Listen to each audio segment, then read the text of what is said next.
And it is right there. Hopefully you can hear me okay. I'm not using a microphone this time around, so hopefully my voice still carries through.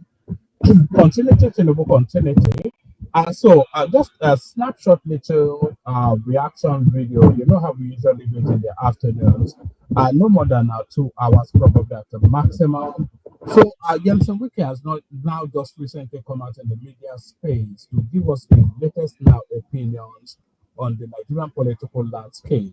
So we're going to be interacting with that media output by Yemson Wike. So we're going to be listening to what he has to say, and we're going to be giving our reactions to it. You are invited to come and give your thoughts. The prompt to come and give your thoughts is in the comment section. It's the hyperlink that says StreamYard. If you want to come in, come in. If you don't want to come in, that's fine.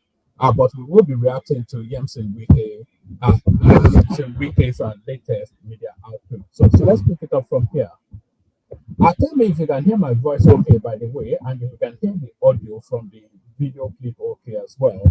Say hello as you are coming in the comment section. Make sure you like, share, subscribe, share the link and super chat or that. So do all those things, but especially say hello in the comment section so I can notice your presence and acknowledge you back. So here is Yemson Wike, his latest output in the media space. Of the FCT amidst mounting economic pressures and calls for deeper reforms. Tonight, we get his views on the state of the nation, the credibility of Nigeria's democracy under President Bola Tinubu, and where he stands in the unfolding political chessboard. I'm being joined by FCT Minister, Mr. Yemson Wike. Thank you so much, Honorable Minister, for joining us tonight. Thank you, Sean. Thank you. It's good to see you. Yeah. There are mounting economic pressure, and there are a lot of people, especially in the opposition, who think that this government is not doing enough. I heard a few days ago, Babachi Lawal, former Secretary of the Government of the Federation, who says that the country is on a very dangerous path and we need to be careful. And he said a few things about the president and his approach. Part of what he says is that the president is unapproachable. In fact, he called him arrogant, one of those things which I thought might be very strong words. And a lot of Nigerians will think maybe this government is unapproachable. Maybe this government does not even know what the average Nigerian people are facing. When you are in cabinet, do you people know what is going on in the country at all? Sure, sometimes there are people I have had respect for until when events occur. You find out that you are just holding them in high esteem for nothing. When I was a governor, I used to think that people like Babachi Lawal, people you should have respect for, until when I started observing things that I never knew, that it's not a man you can really take for his words.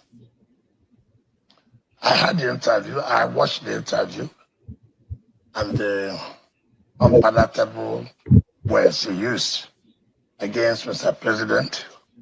How he said that Mr. President is full of himself. This is unfortunate. This is a country. A man could come out in national television not to criticize genuinely what Mr. President has done wrong, but to abuse Mr. President simply because he had had a relationship with Mr. President, simply because he has had opportunity to eat with Mr. President before, that has given him the latitude to come out on national television to say a president of a country is full of himself. He doesn't call him President Bola. You know, if you have a problem with Mr. President before he became a president, there's nothing wrong in you finding a way to sort out that problem. Take for example, when Mr. President chose his vice presidential candidate, today the vice president of the country, I was one of those that Baba Chadawa visited. He came to my house in Port Harcourt, in particular, Ada George. He came with one of the former speakers of the House of Representatives. What was Zanga? Zanga was that he thought that Mr. President would have chosen him as a vice presidential candidate. Having not done that, heaven will have to let loose. So his anger is about. It is certainly that. Let me tell you. So that's what he told you. He wanted to become vice president. But it was very clear. You don't need to be clearly to you. And by the way, that was exactly right what Yemsi Wike said just there. Good to see you, by the way, Jimmy, Aki, and Ufuoma, Michael. So keep saying hello in the comment section as you're coming in, and acknowledge your presence. Like the stream as well. Make sure you're subscribed and all that. So it's exactly right what Yemsi Wike is saying right there. When Tinubu won that presidential ticket, there was all of the anticipation then that he would pick a Christian Northerner as his running mate. And why is that? Because the Nigerian ticket demands a counterbalance, both in terms of region and religion. So we all know that. So if it's a northern primary, if it's a northern principal, then the vice has to be somebody from the south. And if it's a northern Muslim or a Muslim of any inclination or even a southern Muslim, then the counterweight has to be Christian. So it has to be north-south Christian Muslim. That's the counterbalance of the Nigerian ticket. So when Tinubu won that primaries, all of the expectations then, so who were the leading northern faces at that time? They were very much Babachir Lawal or Boss Mustafa. Those were the real two big names coming out of the north then. So all of the anticipation then, especially his anticipation, Babachir Lawal, is that because Tinubu is a southern Muslim, it would have to default to him, Babachir Lawal, to be his running mate as a northern Christian. So he had already gone around buying his agbada and measuring up his suits and all that. But of course, Tinubu went a different way, and he has been penning him ever since. The narrative of Babachir Lawal is not that separate or distinct from the narrative of El Rufai. So good to see you, Citizen TV. Keep saying hello as you're coming in. Very clear. I mean, we're not kids. I mean, even a kid who's intelligent will know where your anger is. The way you are speaking is very obvious. That is not enough. When you say Mr. President is unapproachable, government is not approachable. What do you call government? I'm a minister in charge of Federal Capital Territory. Mr. Azad is a minister in charge of Interior. Mrs. O is a minister in charge of Trade, Investment and Industry. Must everybody reach Mr. President? Is that the way government runs? If everybody in this country, you will not reach out to the ministers, you will not reach out to special advisors, you just want to reach out to Mr. President, How many people can Mr. President see at a time? I'm a minister. Have you made any way, if you have a problem as regards to the administration of activities in FCT, to try to reach out to the FCT minister, and he was not able to reach out to you? If he's not always off seat, he's always traveling. So when you say government is unapproachable, is this government approachable? Of course. Is this government conscious of what is going on in the country? Like what? The economic situation of the country. What did he say?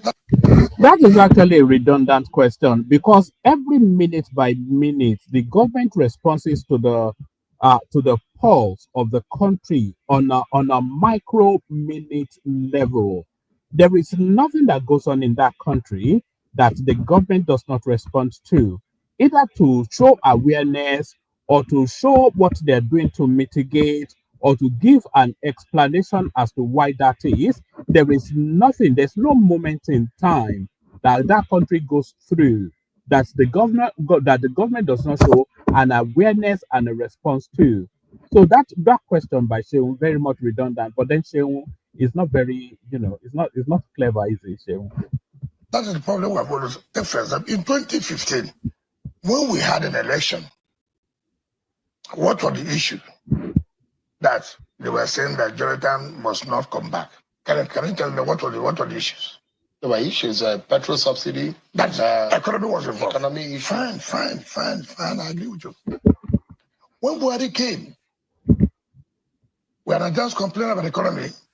Absolutely. Fine. So it was not better. But it's No. I'm gotten worse. No. It was not better. Answer me. It wasn't better. It wasn't better. So if you say Nigerians did not vote for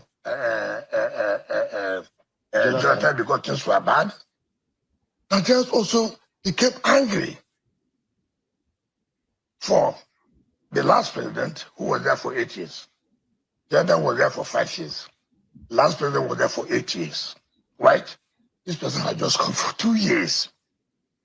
Can you sincerely say that within 2 years, you will solve all the inherent problems of that 30 years? Would that be possible? Can you also say the truth? That look at the foundation. Before, states were not able to pay salaries. You remember? Yeah. States were going to beg federal government for money, bailout. Is that not correct? Mm-hmm. Fine. Now somebody has come. So look, what was that problem? Why we are governors running to Abuja every day to government bailout? I was one of those that took bailout for federal government. Things were very bad, even though we paid at the end of the day back. Today, no state is running to federal government for bailout. Today, no local government is running to the state government for bailout, which means a problem has been solved. There are more funds now in the hands of the state to be able to carry out development. Why was it not done before? I was just watching on television, which you talk about. If there's economic problem, part of it may also be as a result of security issues, right? I've never, for some time now, had anybody look at the steps the government has been taking. For the first time, look at the United States, United Kingdom, commending Nigerian government. Terrorists they have been looking for years. This government, to the security agents' efforts. And you know what that means? America, United Kingdom, of all the contacts and communications and technologies they have, are not able. But our security agencies were able to trap this down. And they say, look, we commend you. What does that mean? Yes, we have suffered as a result of activities of these terrorists. But for what it looks like now, that we have really penetrated, and this insecurity is likely is coming down. We must commend government when they have put up efforts. You see, that what you call putting up efforts, genuine efforts, and the efforts may not be yielding as fast as you may want it to. Yemson Wike is exactly right. The economy has been balanced and stabilized. Even Peter Obi cannot no longer go there because all of the senior voices in economics, both in Nigeria and globally, or conversely, Nigerian and globally, they're all saying the economy is on a very sharp upturn. So there is nothing that Peter Obi can say to the contrary because he doesn't have the accoutrements, he doesn't have the education or the experience to counter that narrative. He's too illiterate to argue with somebody like Madam Ngozi, Tinubu, El Rufai, Sanusi, etc. So he's too illiterate to go there. So now, in terms of the insecurity, everybody remembers because your memory goes that far back to 2 years ago, 2.5 years ago, thereabout, what we were under Buhari, when the Fulanis will stroll all the way from Niger Republic, come to Abakaliki and slaughter a whole village, and Buhari will tell the security forces that they should not be touched, and they will stroll casually back to their base. So it was slaughtering every single day. And there was no instance under the border, even the Middle East, I think it was Dubai or Abu Dhabi, they gave them the list of the sponsors of the terrorists, and Abubakar Malami sat on all that and just let it disappear. So we know where we're coming. We know where we were coming from under Buhari in terms of insecurity. I mean, we know where we are now. As insecurity being tackled, not anywhere near. Is it still a high octane area of concern? Yes, it is, but has significant progress been made in that space? Uh, um, very much so, significant impact has been made in tackling insecurity. We all see it. We don't get the reports anywhere to the volume. In terms of the reports we were getting under Buhari, it has reduced by at least 50%. At least 50%. So, and in terms of tackling it, we are hearing reports constantly of all these terror leaders being killed or captured to the point that some of the some of the higher profile ones that have been captured in recent times, even the Americans put out a post to acknowledge the achievement of Nuhu Ribadu, in terms of the high profile terrorist leadership spaces that is tackling either capturing or killing. They did that barely 2-3 days ago. So, in terms of tackling insecurity, there's no equivocation that this is yet the most far-reaching effort that we've ever seen put in by any administration. So, right across the board, everybody can see the progress visually, even the obedience and the Igbos, they can see that. But you cannot deny the fact that, yes, we can attest to the fact that, yes, the president has never hidden his intention. He didn't say, look, there will be challenges, but it's better we do it now than leaving it for years to come. Minister, the question that people will be asking tonight is that this government has pleaded with Nigerians to say the policies that we're making is going to bring some very difficult moments for Nigerians, but in the end, it will ease. The question is, when will that Take for example, do you have a timeline? Are you for talking Nigerians to start today now? Are you talking about today that the fuel has not stabilized? The fuel there's availability of the fuel, but is almost 4 or 5 times than what Nigerians were buying before this government. You must also face the reality. Talk about it. Say there's availability now. Before there was no availability, and also the price was high. Now it's availability. Today the price of fuel is coming down. What you said there is actually not true. Under the Buhari administration, there was no availability, and the black market markup price is not that distant from what we have now. If you wanted to buy fuel under the Buhari administration due to scarcity, you were paying 2-3 times more what you would have paid at a petrol station. So it's still roughly around about the same price, but the availability now. When was the last time you heard about people queuing at a petrol station? You can say it's Dangote, but it is actually under the Tinubu administration. You were here when the president of World Trade Organization, WTO said, look, the economy is being stabilized. Today, we are always saying that, look, we don't know what the exchange rate will be tomorrow morning. The next 2 hours, nobody is sure. But today you can say for how many months now? It's been hovering within that cycle. That's what about stability. You can now say, okay, this is the current rate of our exchange, the dollar. And therefore, I can plan my business, so my business is like this. It wasn't like that before. So we must always comment when we say the reality. Right. We mustn't let that point be made by Wike there go unacknowledged. What is very, very important is the price resistance that we're seeing with the naira now.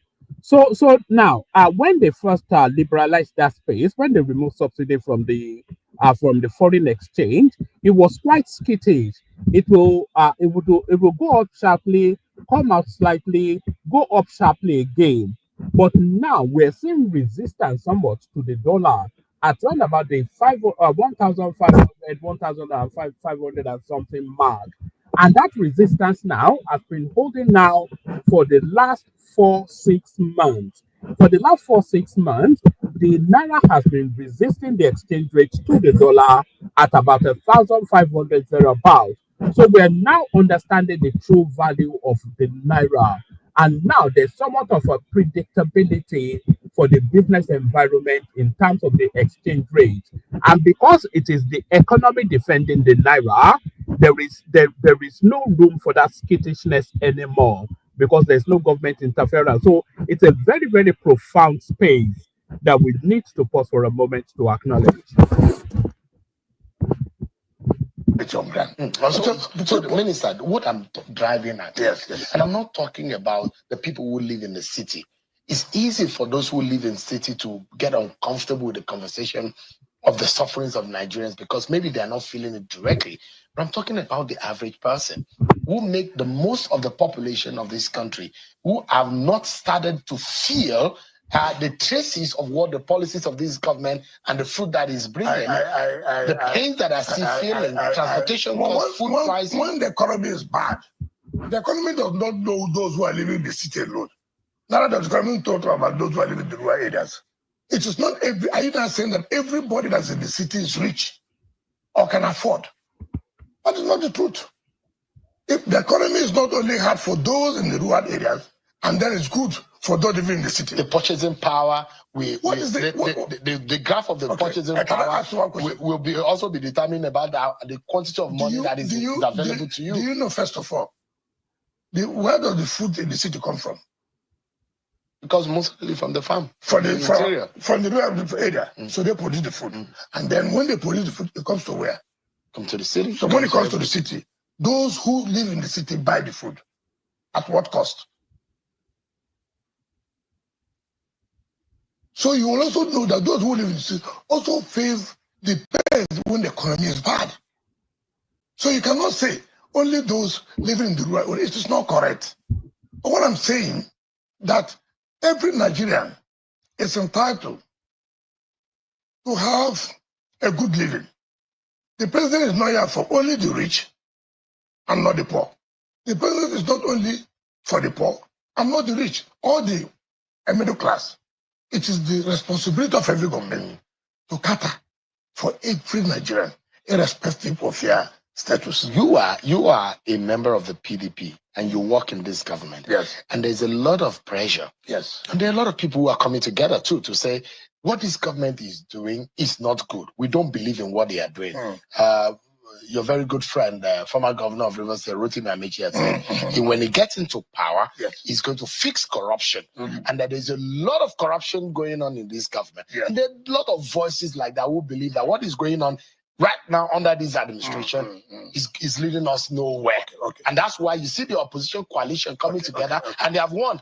And you people should not come back in 2027 because they're sending you out of town. Okay. Actually, will you grant me this opportunity? Now you mentioned. And that's why I say it's only in Nigeria we forget this easily. we trivialize issues. A man comes to tell you that he will solve the issue of corruption in 1 month. Is the man taking the issue of corruption very serious? Is it not possible? How can it be possible? Okay, let us even start from this antecedent. He was a governor for Rivers State, right? Okay, fine, very much. I like that. I'll take it one after the other. What can be more corruption when you don't want an arm of government to exist? Take, for example, can there be good governance without obeying the rule of law? Can there be good governance without the rule of law? Can there be good governance without adherence to the rule of law? Can there be? I'm asking. No, fine. Okay. A man who was a governor refused the judiciary to operate. A man who was a governor who would stop corruption sealed up the state high court for almost 2 years. That's your predecessor. Yes, that was the person you were there with him that time. I was not there. I was a minister of state education. You have to realize this. You have to realize this. The man who wanted to say he will stop corruption was the man who refused judiciary to exist. Stop high court for nearly 2 years. People had cases in court. People had their businesses in court to settle. The court was shut down almost 2 years. But that's not the whole story. No, I'm coming. There were issues. Excuse me, what were the issues? There were issues surrounding that. Excuse me, what are the issues? You should to obey the recommendations of National Judicial Council.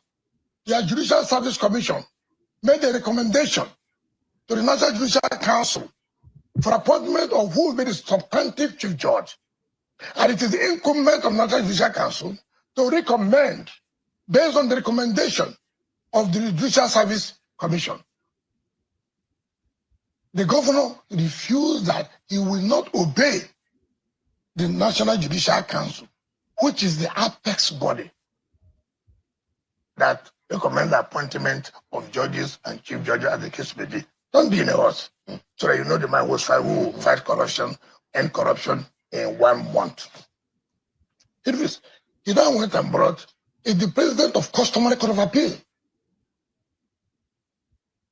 Justice PNC Agumago, retired, who of course was suspended by the Nigerian Judicial Council.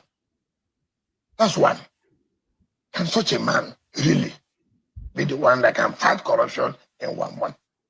2, you remember that he was indicted by Judicial Panel of Inquiry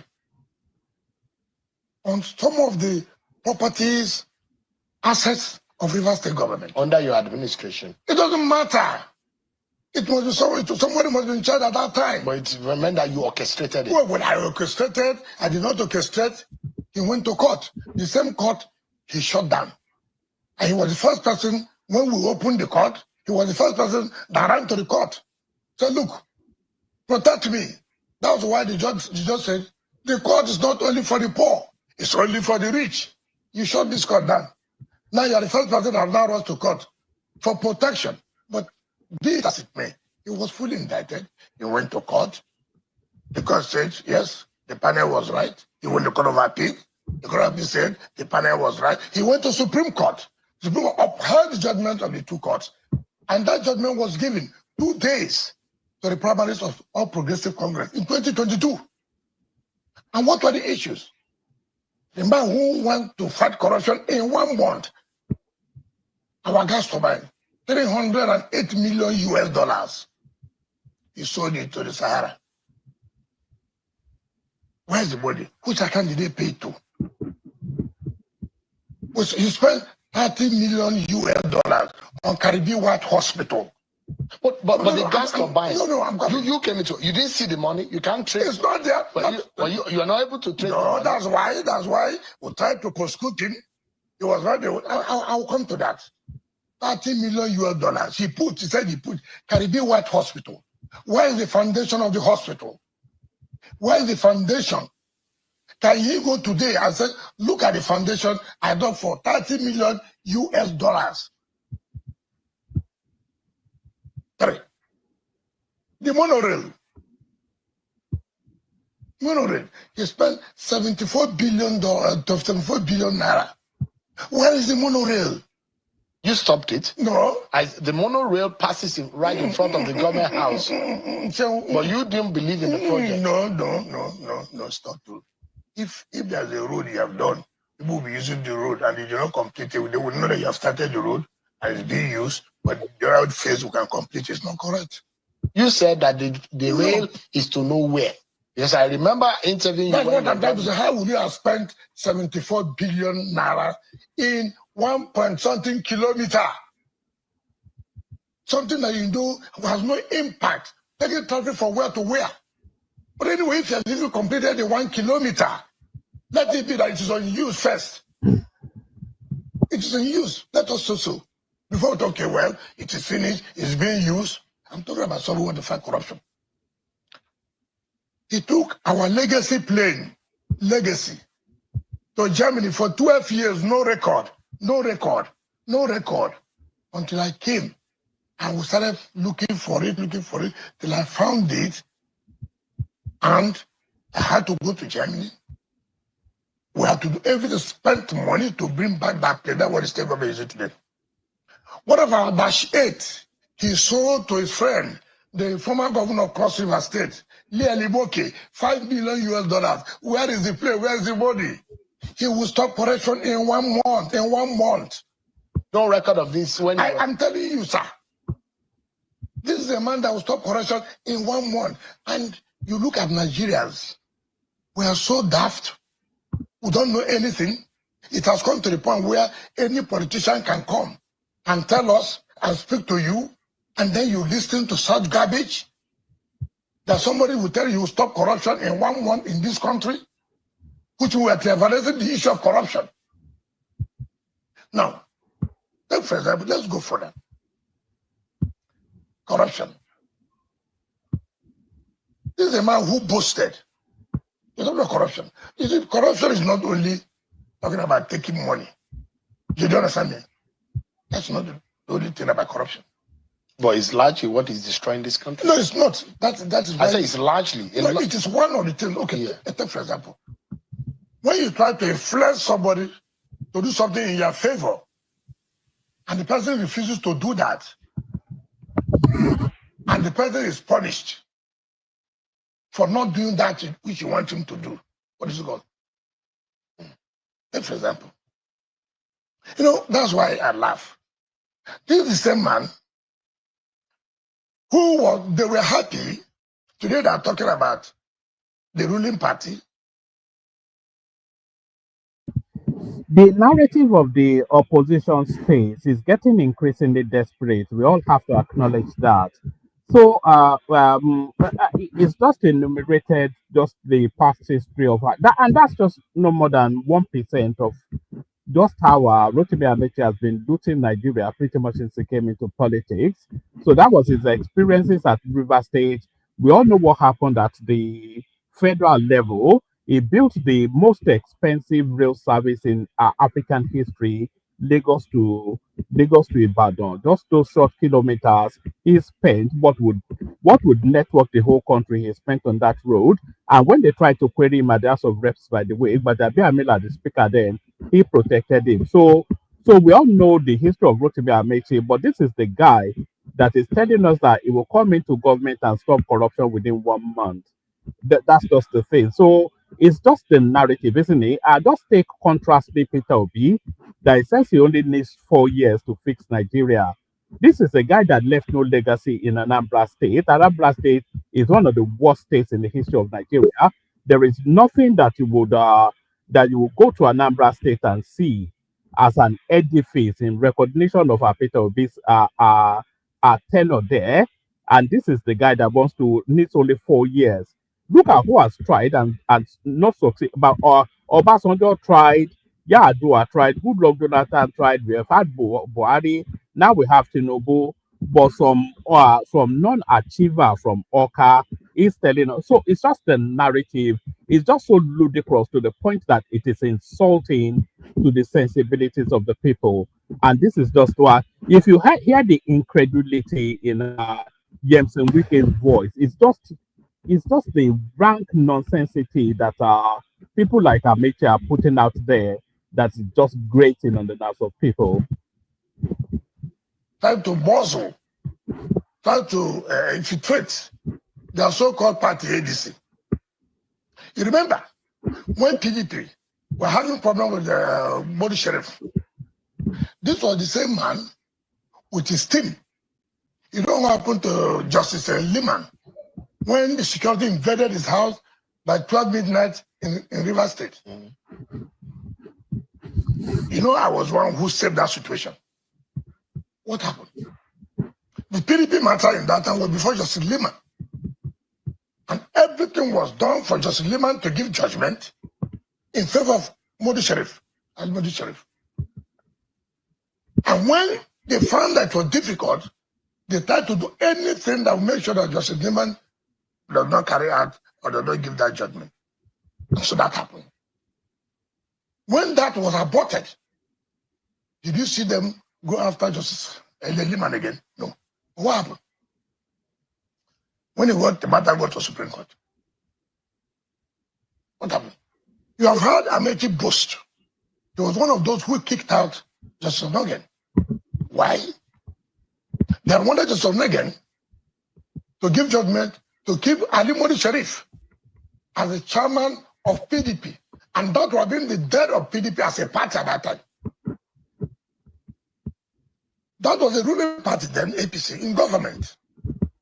Spearheaded by the same man who wanted to fight corruption. But is it fair to attribute such to him? Not as if what is fair. Yeah, assuming. You are saying that. No. Look. He was behind. Do you know? I said, I was the one. I was in charge of that matter. I was one who hired our lawyers, led by Wona Peku, led by Kanagabi, and fed by Isu Kala. So I was fully involved. When you make the allegation, I'm not making. Amici I'm is not behind Justice listen. Onoge's Of course, matter. no. He has already, no. He has said this several times. That of course we have to put him out of the place. He had also said that he kicked out Jonathan from office. And would you say that you've never had it? The point, some of us, I think the problem is, it's unfortunate. I don't think that he remembers when he says all these things, that those who work with him before and after are still alive. And you wonder, you sit on the side and you watch a young man come out like that to make such statement, and you pinch yourself. What is going on here? But they So think does that he they want to understand? fix Nigeria. No, That is what the ADC stands for. No, the point that he cannot. That's what I'm saying. Mr. Rotimi Amici said he's going to be the next president of Nigeria please. if given the ticket. Please. No, you know he won't get the ticket. Why? No, Why not? please. You see what he said, that I read, he said he knows the weaknesses of the president. So he knows how to defeat him. But he also knew the weakness of the president in 2022 when the president defeated him mercilessly in their primaries. He didn't know his weaknesses then. It is now he knew the weaknesses. Maybe he has studied it and okay, now he has studied it. But let me tell Nigerians know, the last person they will give ticket, because you know that is dead on arrival. Not called dead on arrival. It's dead on arrival. Look, it's not, you see, how you will know? By your capacity. I don't like people who like, in 2014, 2015, you remember he was governor? And that was when I was run as a governor. Remember? What happened? We defeated him. And he was the DG of the President Buhari's campaign team. It's not correct. He didn't get 15%. He was governor. It's okay. Jonathan was president then. Okay, no problem. 2019, President Buhari was the president. Late President Buhari was president. He was first grade A minister, Minister of Transport then. He was also the DG of Mr. President campaign then. He was coming home with what I call battalions, soldiers. He was coming home. You remember what happened in 2019 election? You remember how Rivers women stood firm to say this cannot happen. He was, but we still defeated him. President Buhari never had. You know, that was the election they accused you of rigging and No. using every possibility. Yes. I rigged. When Jonathan was minister, was the president, I rigged. When Buhari was president, was not correct. I also rigged in 2023 when Buhari was still president. And why were you rigging? No. They said I rigged. They are accused you of rigging. That's what I'm saying. I'm only trying to prove to you. You are governor. I rigged you because Jonathan was president. That's what I'm saying. I became governor. I rigged you. Buhari, Jonathan was no longer president. Buhari became president. I still rigged you. In 2023, you came and brought a governor. He didn't win. He supported a presidential candidate. He didn't win. I still rigged you. Why would I not be rigging you? When?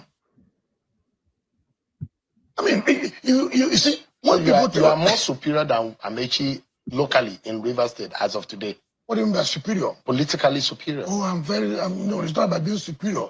I tell my people know what I will do, what I will not do. So you are more popular. He said, if both of you get to the streets. Oh, please. You see, there are things I don't talk about. What is getting to the streets? I mean, what is getting to the streets? That is more popular than you. Let us you saw how people welcome him. Wait, how many people? In Port Harcourt. You know, that would be very embarrassing. Where you saw was VIP lounge. VIP lounge that I built. VIP lounge international airport that cannot take up to 20 vehicles. And when you see, it's not to boast, you know, it is, my people say, there is ground. You are arguing who in wrestling, who will win. Why not go there and wrestle? What is the argument? You see, antecedent of people will tell you. In 2027, he will be the first person that will say, no, I will not vote. There's rigging. It happened in 2015.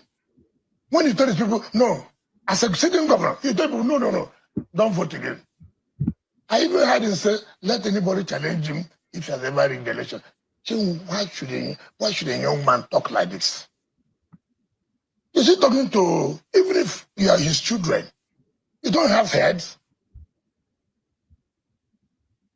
I mean, for me, it tells you the kind of person you are. Minister, give me a moment. I need to go on a break. Yes. There is a lot of pressure, though. Yes. And the warning is that something is coming in 2027, which your government may not be able to withstand in terms of the opposition. But I'd like to get your view on some of these issues. Yeah. Because the opposition is gathering, and perhaps what is happening in the PDP also. I'd like to get, I guess, views on what is happening in the PDP and on the state of the nation.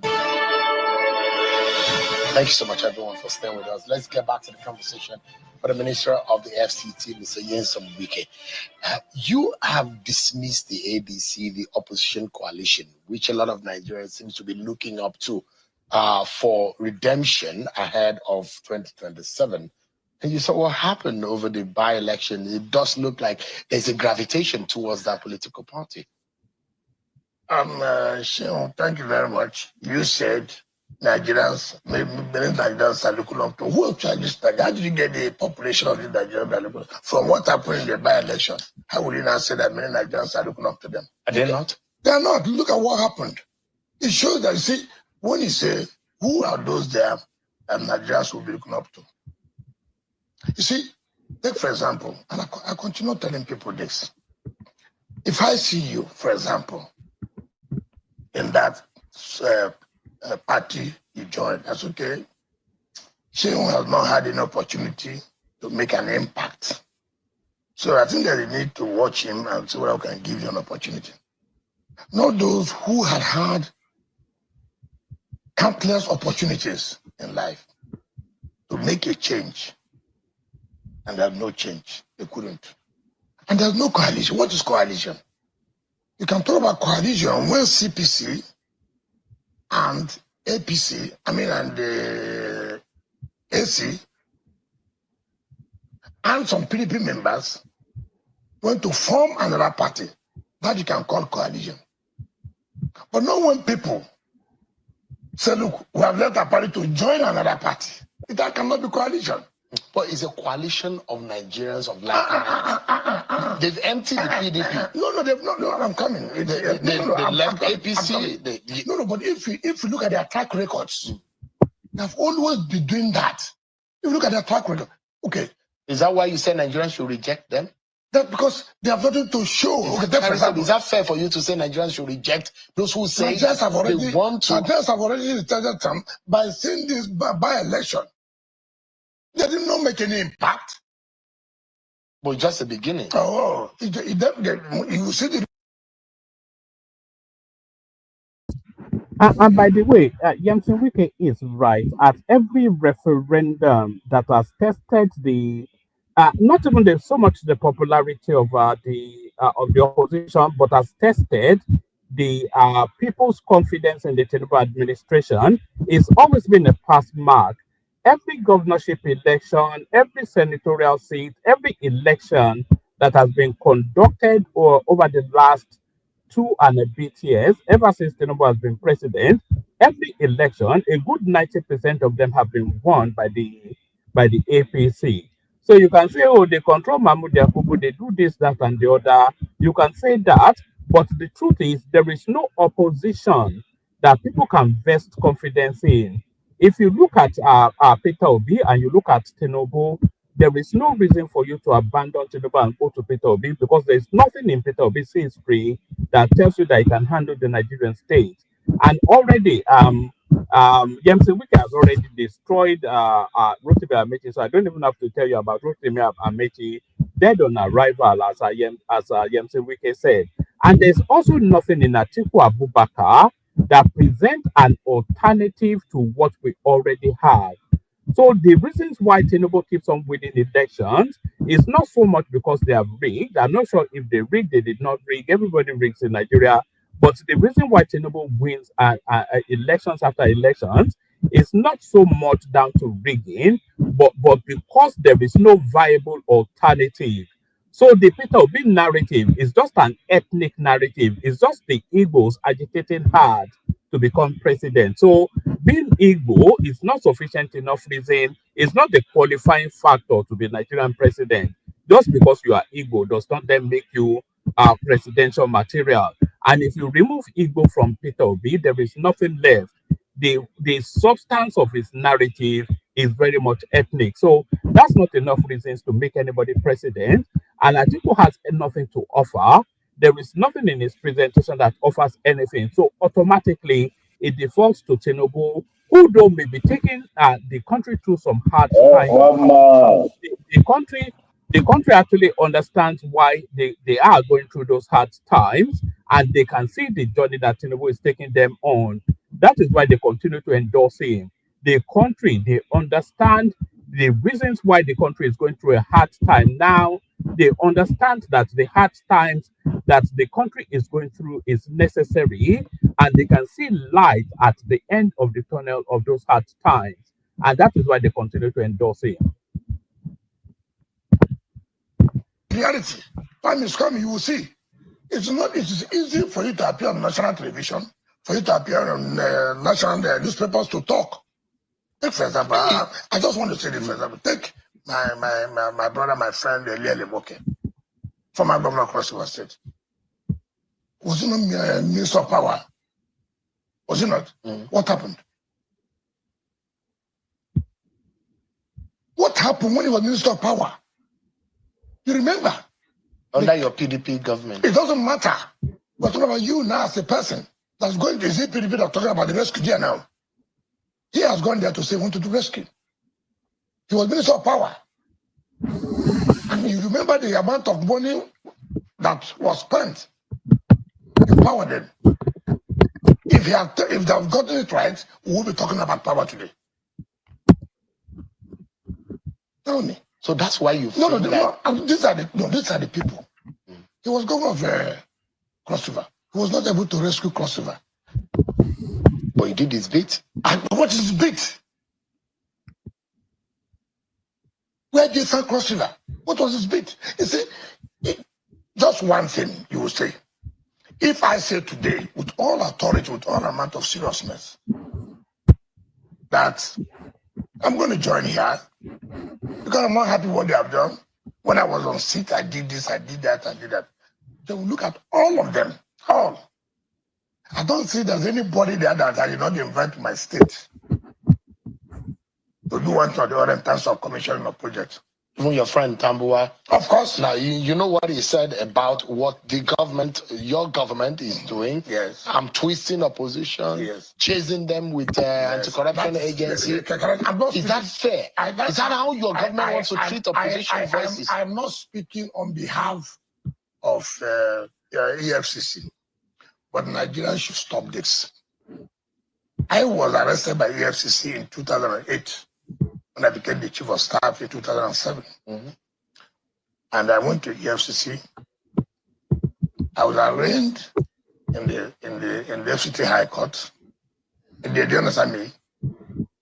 They will file for no case submission for the preliminary objection. They said no, we went to Court of Appeal. I won in Court of Appeal. They went to Supreme Court. They knew what would have happened to them. Because it was so bad, they have to run back and withdraw their matter. Even though it was accused, it was said that government was doing that, but I never came out to say it. I went there. Look, you have no case. Look at it. Look at it.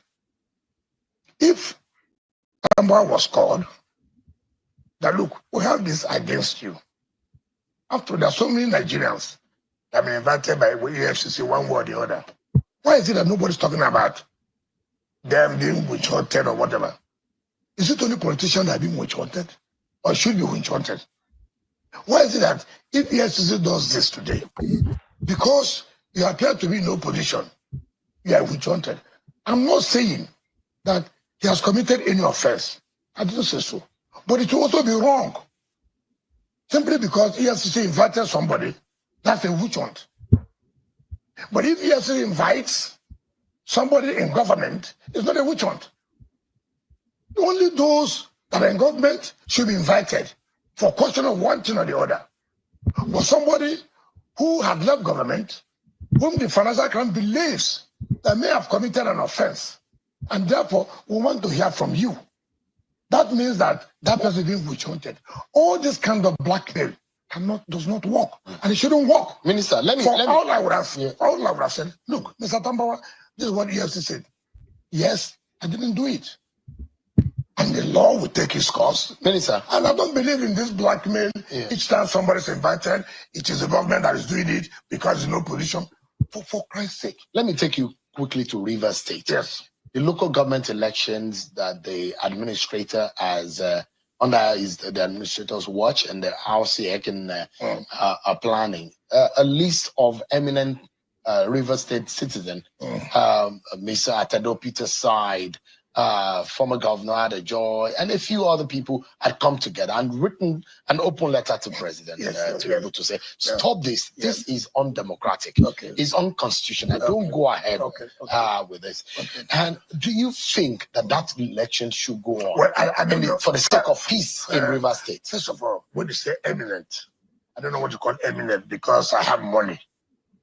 That's what makes me eminent. There are those who don't have money there, but they are eminent Nigerians. How? Based on their profile, if what they have done. If anybody is eminent there, by the word eminent means that you should support that election. Because if you don't, you are bringing the state backward. When it's unconstitutional, who interprets what is unconstitutional? Does it lie in your mouth to say something is unconstitutional? For Christ's sake, you have the court that is being given the responsibility. Take up the challenge and go to court and say, look, this is unconstitutional. And let the court be able to decide how will our laws grow. It's not by writing to the president, stop this unconstitutional. By publishing in newspaper, it's unconstitutional. What has ever happened that you have said is constitutional? Have they read the emergency powers of the president? To remove a governor? to impose. How did you remove your governor? All this is suspension. What did they ask me? Do you know the Supreme Court said there's no state, there's no government in the state? Okay, can I ask you one question? That Supreme Court sacked all the local governments, right? And said, no caretaker, you can't have money to run the local government. State government, no, there was no budget. How would you run the state government at that time? Now, but if the president did not take the powers he took, do you know the state would have been something else? Now, as part of restoring democracy at the local government level, say, look, you have to conduct the election. At least when the local government comes back, and then the state comes back by the All right, so that's Yemson Wike there giving it to the opposition both barrels. So we pause it there with sample opinion. We've got Patrick here. See if he has anything to say. If anybody else wants to come in, the link in the comment section. So Patrick, so that was Yemson Wike there. Yemson Wike there, speaking truth to the space. What did you make of his submissions, Patrick? Yeah, well, man. Okay. Good evening. How about you? Are you hearing me? Barely. Are you using Bluetooth?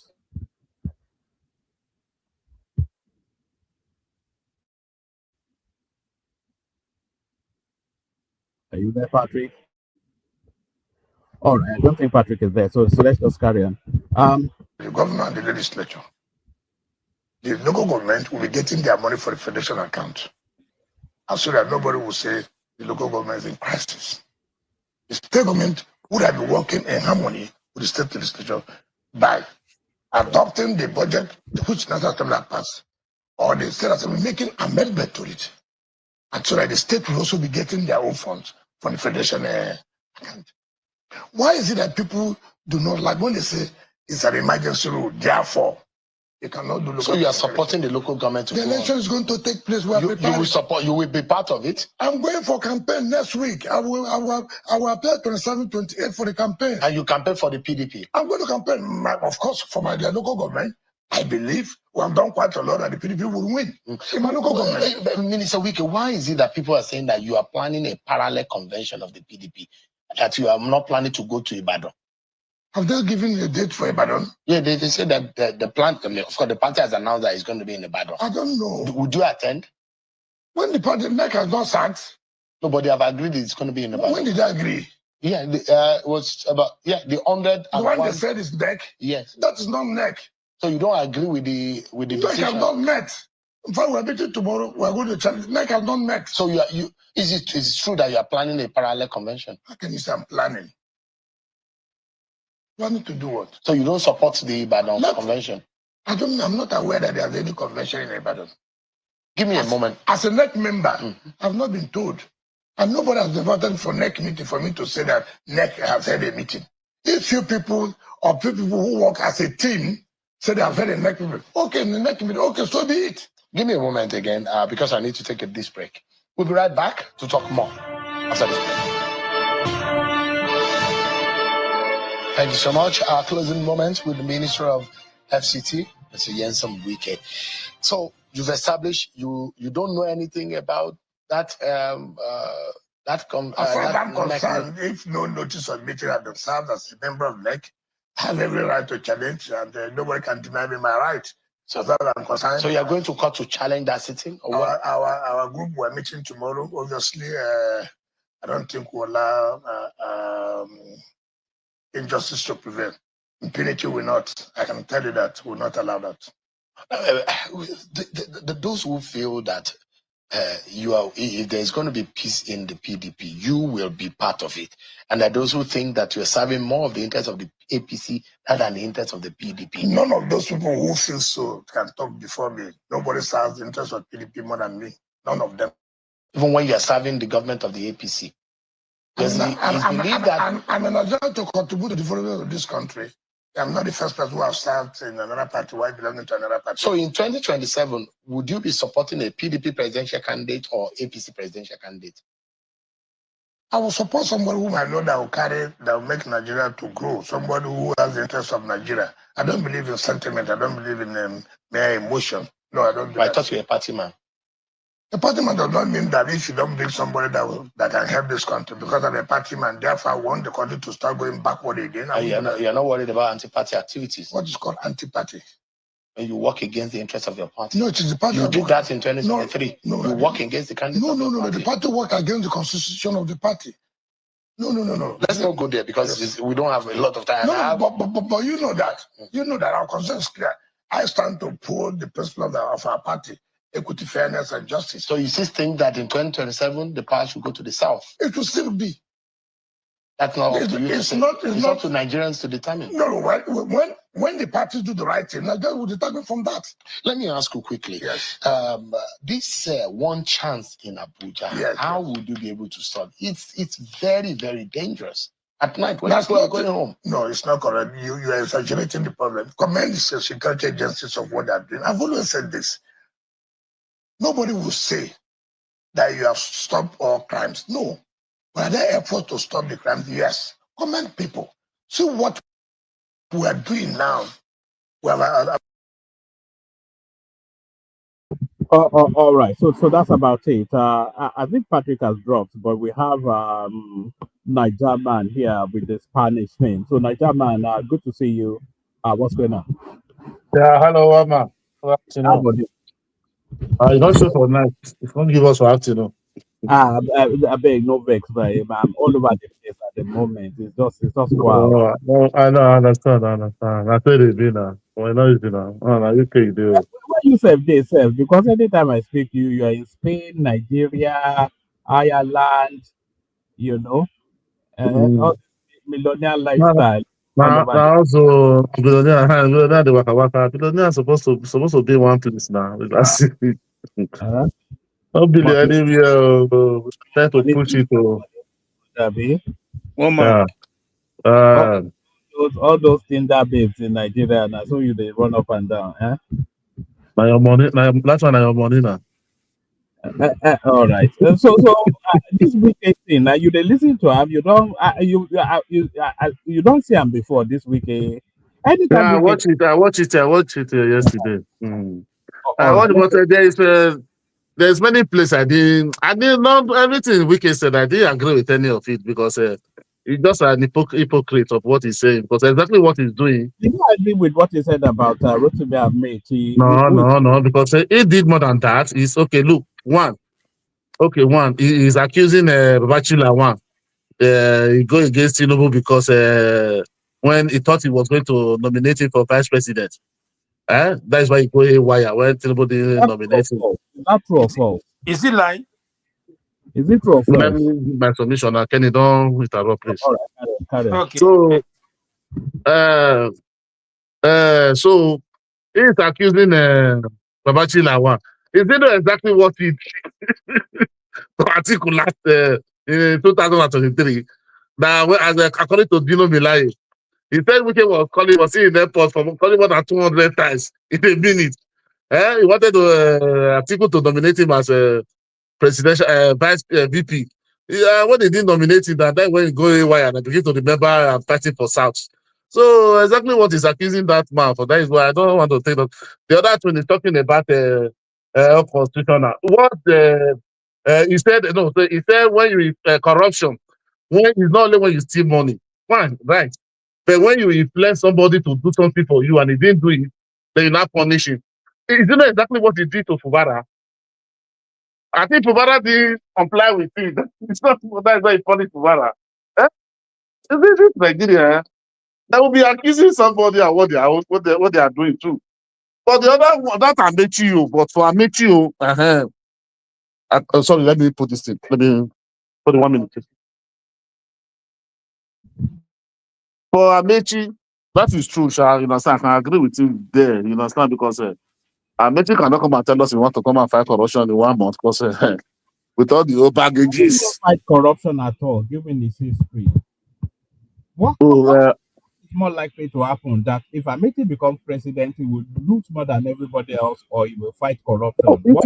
If you watch Amechi, I don't know if you watch that interview in when Tundu, Tundu Abiola, when he was sitting in Arise, when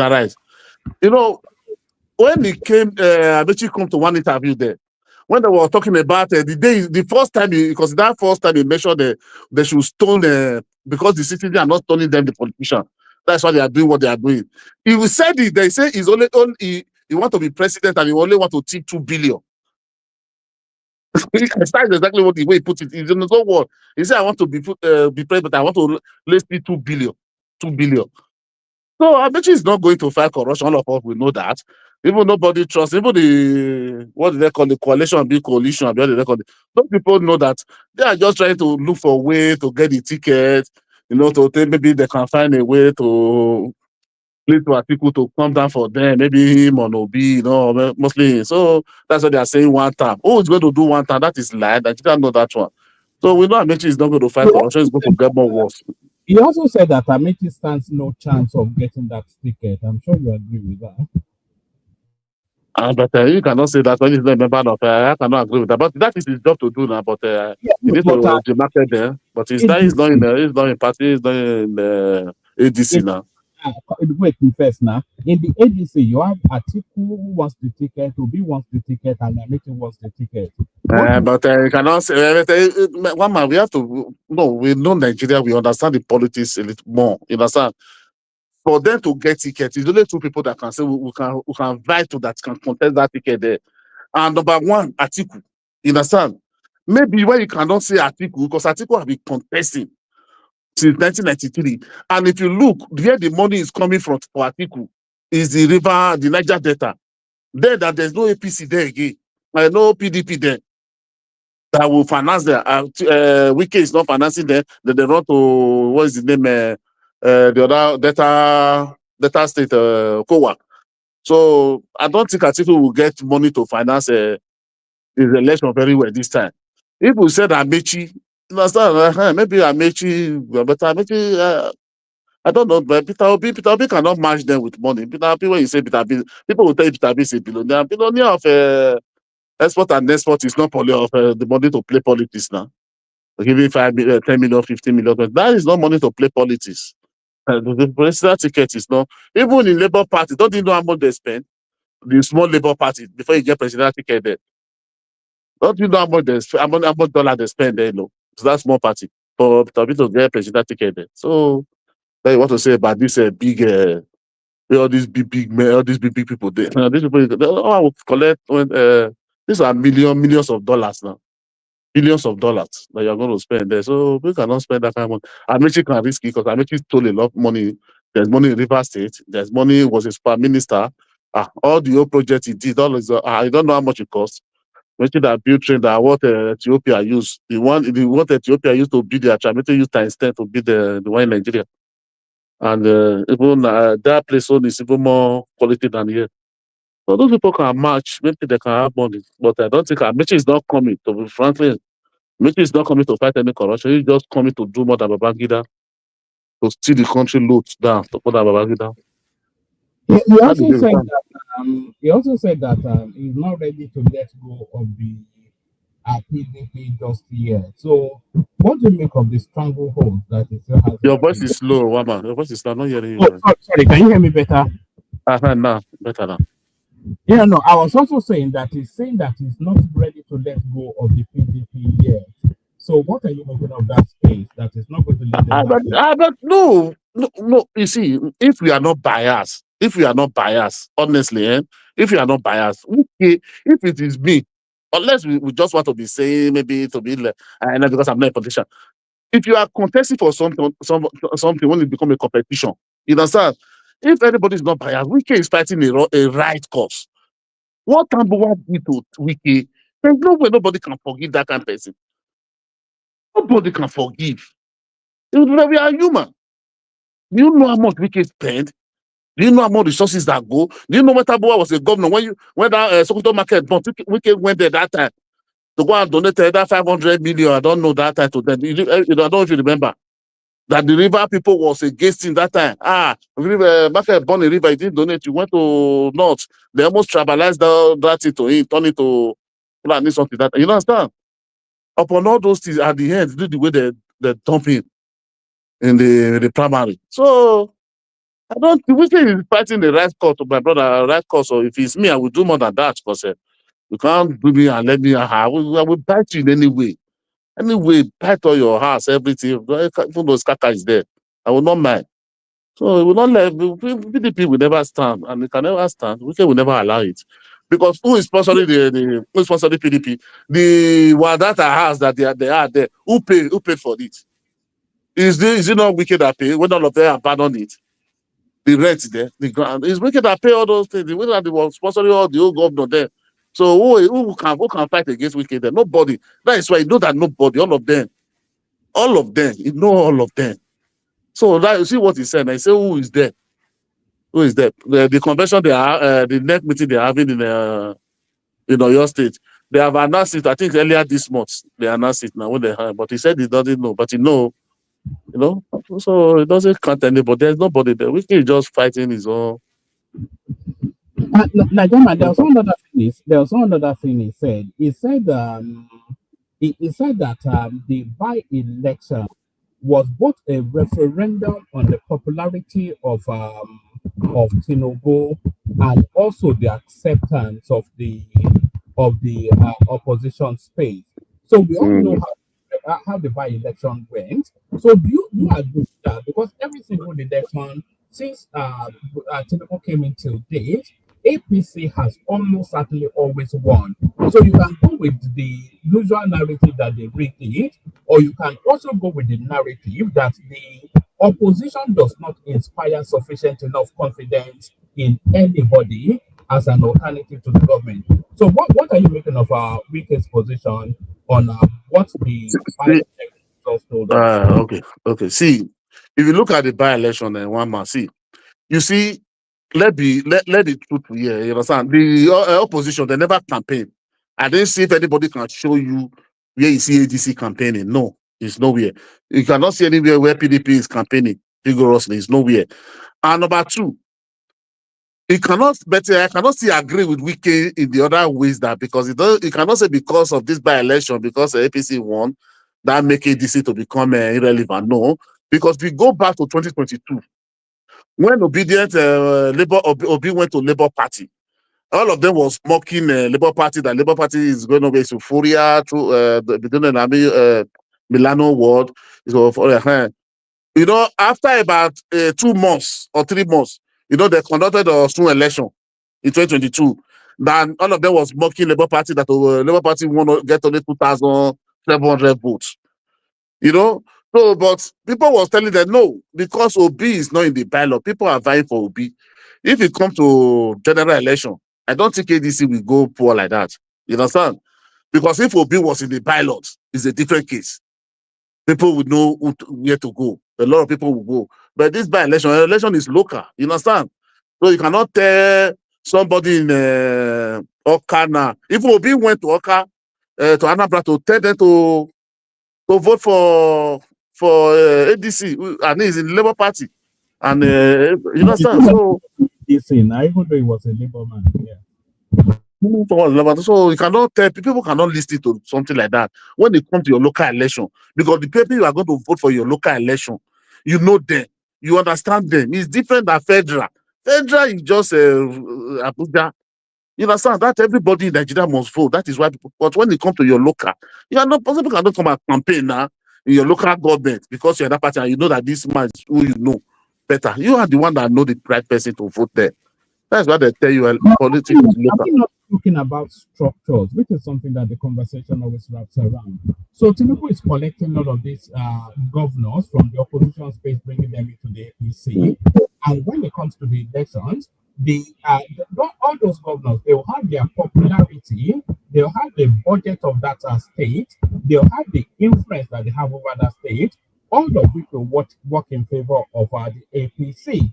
So that's what No, one man, no. Don't, you have to we have to learn from the past election, 2023. It's still very fresh in our memory now. Tinubu was someone who was in Lagos. And they say Tinubu own Lagos. Tinubu lost. Can we jam into this convention? I'm coming. Let me just finish my own. Let me land that point, and then you come in and then ask. Okay, let me land this one. Sorry, please. You see, Tinubu was the Tinubu own Lagos. Tinubu lost in Lagos. Okowa was a VP to Atiku. Okowa lost. He lost in Delta State. You understand? This man, those states, this our past governor, what is his name? Obaseki. It's APC. It was it's PDP. He lost. So when it comes to general, it's different. It's different when it comes to that state, that local. That is why you hold your party because you hold your state. But say that general, they cannot too much have influence on people. You understand? I don't believe in that one. But let's see. I don't believe. I think during Jonathan, they said about 20-something governor and those Jonathan, but he still lose woefully. You understand? Let somebody else come in. All right, brilliant. Thank you, Nigerman. So, Kenny, you're up next. So you've heard the conversation. Let's hear from you. Kenny, are you there, Kenny? Are you there, Kenny? Can you hear me? Oh, all right, let's go to AY. We can't have a vacuum, so let's go to AY. AY, are you there? Yeah, good morning, everyone. Good morning. Good morning, one man. One man, long time. Our fight don't finish at last. Hallelujah. Which fight? We don't see you anymore now. We think No, it's a lot of things, man. Busy, man. I Sorry. know, man. Even me, I set up a stream and then I'll just abandon it because let's hear from you, your boy Yemson Wike. Yeah, good morning, one man. Good morning, Niger man. Yeah, this weekend, man. Yeah, I greet you especially. This weekend of a person, the way the guy hijacked PDP, to be honest, I don't know. It's kind of like more. I have followed politics since 1999. To be honest, I've never seen one man holding a party to hostage like Wike. And it's not the president. You know, in a state, that is understandable. But in the federal, like the way the guy hijacked the party, I don't think PDP will be able to do anything till after 2027 election. Obviously, anybody that want to contest other PDP, he know his fate. So he's just gonna. I think what he's trying to do is gonna just do more like get somebody to just represent PDP in the election. But obviously, the structure is with Wike. It's a big problem. That is why you see Atiku left. A lot of the PDP big guys, they just like abandon the party. For now, it's sad, but that is the situation. In Rivers, it's holding too strong. Sorry, why? But Saraki is still there now. Are you surprised that Saraki is not able to wrestle Wike to the ground? Nobody, the only man. See, the problem in the PDP, nobody is ready to fund the party. That is the problem. All these governors, none of them is ready to fund the party. That is the major problem there. I don't really think that's the problem, to be honest. I think so. Here is the problem. In the past, when they actually abandoned the party, especially after 2015 election, that was the genesis. After 2015 election, Wike was the only man funding the party. After then, 2019, then Atiku came back to contest. He lost the election. Wike continued funding the party. Atiku is only interested in coming back, hijack the party, contest election, then he's gonna move. So I think that is when Wike started building structure across the country after 2015. So by the time during the 2022 primaries, Wike has already garnered 50% of the party structure across the country. So what you saw in that PDP primary before in 2022, that was actually the reason. So you saw like He would have defeated Atiku down. So that last minute when Tabua stepped down, so that actually kind of changes everything. But even as we speak, Wike, yeah, he still sponsor, he has his own structure across the country. But Wike is not interested in courtesy election because it's in a good hands right now. Tinubu is basically giving him everything he needs. So he will be thinking like, which is more risky? He's in control of his state. He's in control of the federal capital. This is a lot of money. So that's why you see him was able to fight the governor of Rivers because he got a lot of money to sponsor people back home. So even so, there is nothing the Rivers State governor, even if he had wanted to spend money, assuming Wike was not in power, he will not have money to spend. You need to know how these guys operate.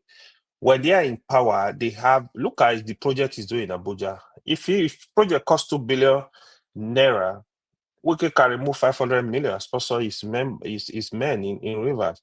This is what was going on. So right now, even if you want to fight with Wike in PDP, you only take half. At most, you will take half, he will take half. So you will not have you will not have PDP as a whole coming with one voice. This is the problem. So not that people cannot fight it, but you will not take everything. So it's more like you're just fighting in vain. So that is what you see going on. So now, even David Mang, Atiku, all the PDP stalwart, they kind of, even those that are not moving to ADC, they are telling you, oh, we will do what Wike did. Even Tabowa, that was what he said. Oh, we do what Wike did. So they are going to stay in PDP and work for ADC. But the ADC, we will wait to see what they want to do. They'll be quite silent. I don't know if they have, I think they have their strategic Do you plan. think they're in disarray, the ADC? They are not. They are not. I Here think is so. what is going on. So APC, they are also playing smart right now. They don't want to play their card open. So they know that is what Tinubu and his men are waiting for. So they want to do more like do like a surprise. I think they have a plan. But if the two big guys I see really competing for the ticket is actually Atiku and Peter Obi. Peter Obi, if you see him, he's just kind of hugging. I think Peter Obi is waiting, okay, will Atiku give me the chance to run, to be the flag bearer? Which I don't think that would be possible. Atiku is much interested. I know they'll be driving Goodluck to contest other PDP. I don't think Goodluck will even contest. If I were close to Goodluck, I'll tell her, Baba, please, they are respecting you across the Africa and the world. Go and sit down. Because to me, I don't see any chance there. Yeah, everybody is saying the power should come to the south. That's where me I stand too. The power should remain in the south until 2031. Let it go back to the north. So Wike is just fighting for Tinubu. He's not fighting for himself right now. It's more like we can't give these people structure to contest this election. And now you still have there are still rumor that some governor want to declare to APC. You have a lot of the senator moving back to APC as of rep member. So by next year, a lot is gonna show up. A lot is gonna happen. Again, I still believe Tinubu is a hard one to beat. It's not gonna be easy for anybody to crack, but it's doable if the opposition can really come as one. And that is where I have doubt. If the opposition can all come, hold on. If the opposition can all come as one, come up front, no any other better contesting, they all agree, just like what happened in 2015 with President Buhari. They will come and say, this is our candidate. They will canvass, Nigerians, let's do it, let's make this. Then it's gonna be a big fight for Tinubu to fight. But the moment you see division, Atiku is contesting, Peter Obi is contesting, is is a problem. PDP have When you say candidate. the opposition come as one, are you including the PDP in that? Are you including the PDP? So that opposition, of course, the ADC is partly PDP members, is partly Labour Party. You will say Labour Party really is. There is nobody really there, right? It's only Peter Sorry, Obi. the reason why I asked is even if ADC presents an article Obi ticket, if PDP presents a ticket as well, it will be very very difficult for ADC to make any progress because they are really, like you said, coming out of the PDP. So if PDP is also showing strength, then they'll just cut each other in half, which will mean nothing. Woman, can I just say something really quick, please? Don't mind. Hello? Yeah, go ahead. I see what you want to say. Oh, okay, thank you. Woman, let me say this here without a shadow of doubt, right? ADC, OB, all of them combined together, they go nowhere. They have no plan. Everybody can see. See, they say a night that will be good, that will be a good fruit. You know in the morning that this night is going to be a good night. Look at what happened in this bad election. Yeah, that's a template. Let me tell you, APC, they're not sleeping. This just by election, yeah, they have minimum of 10 people by the polling unit. Minimum of 10 people. The polling unit. See, I'm just giving that. I'm just telling you how serious they are when it comes to APC. Now you talk about the coalition. You cannot compare the coalition of 2014, 2013, 15 to this. This one is not coalition. It's the campaign because no governor the campaign with them. They have no senator. They don't have no councillor. They are lightweight. They are just X. They are just using their X name, the name they have before.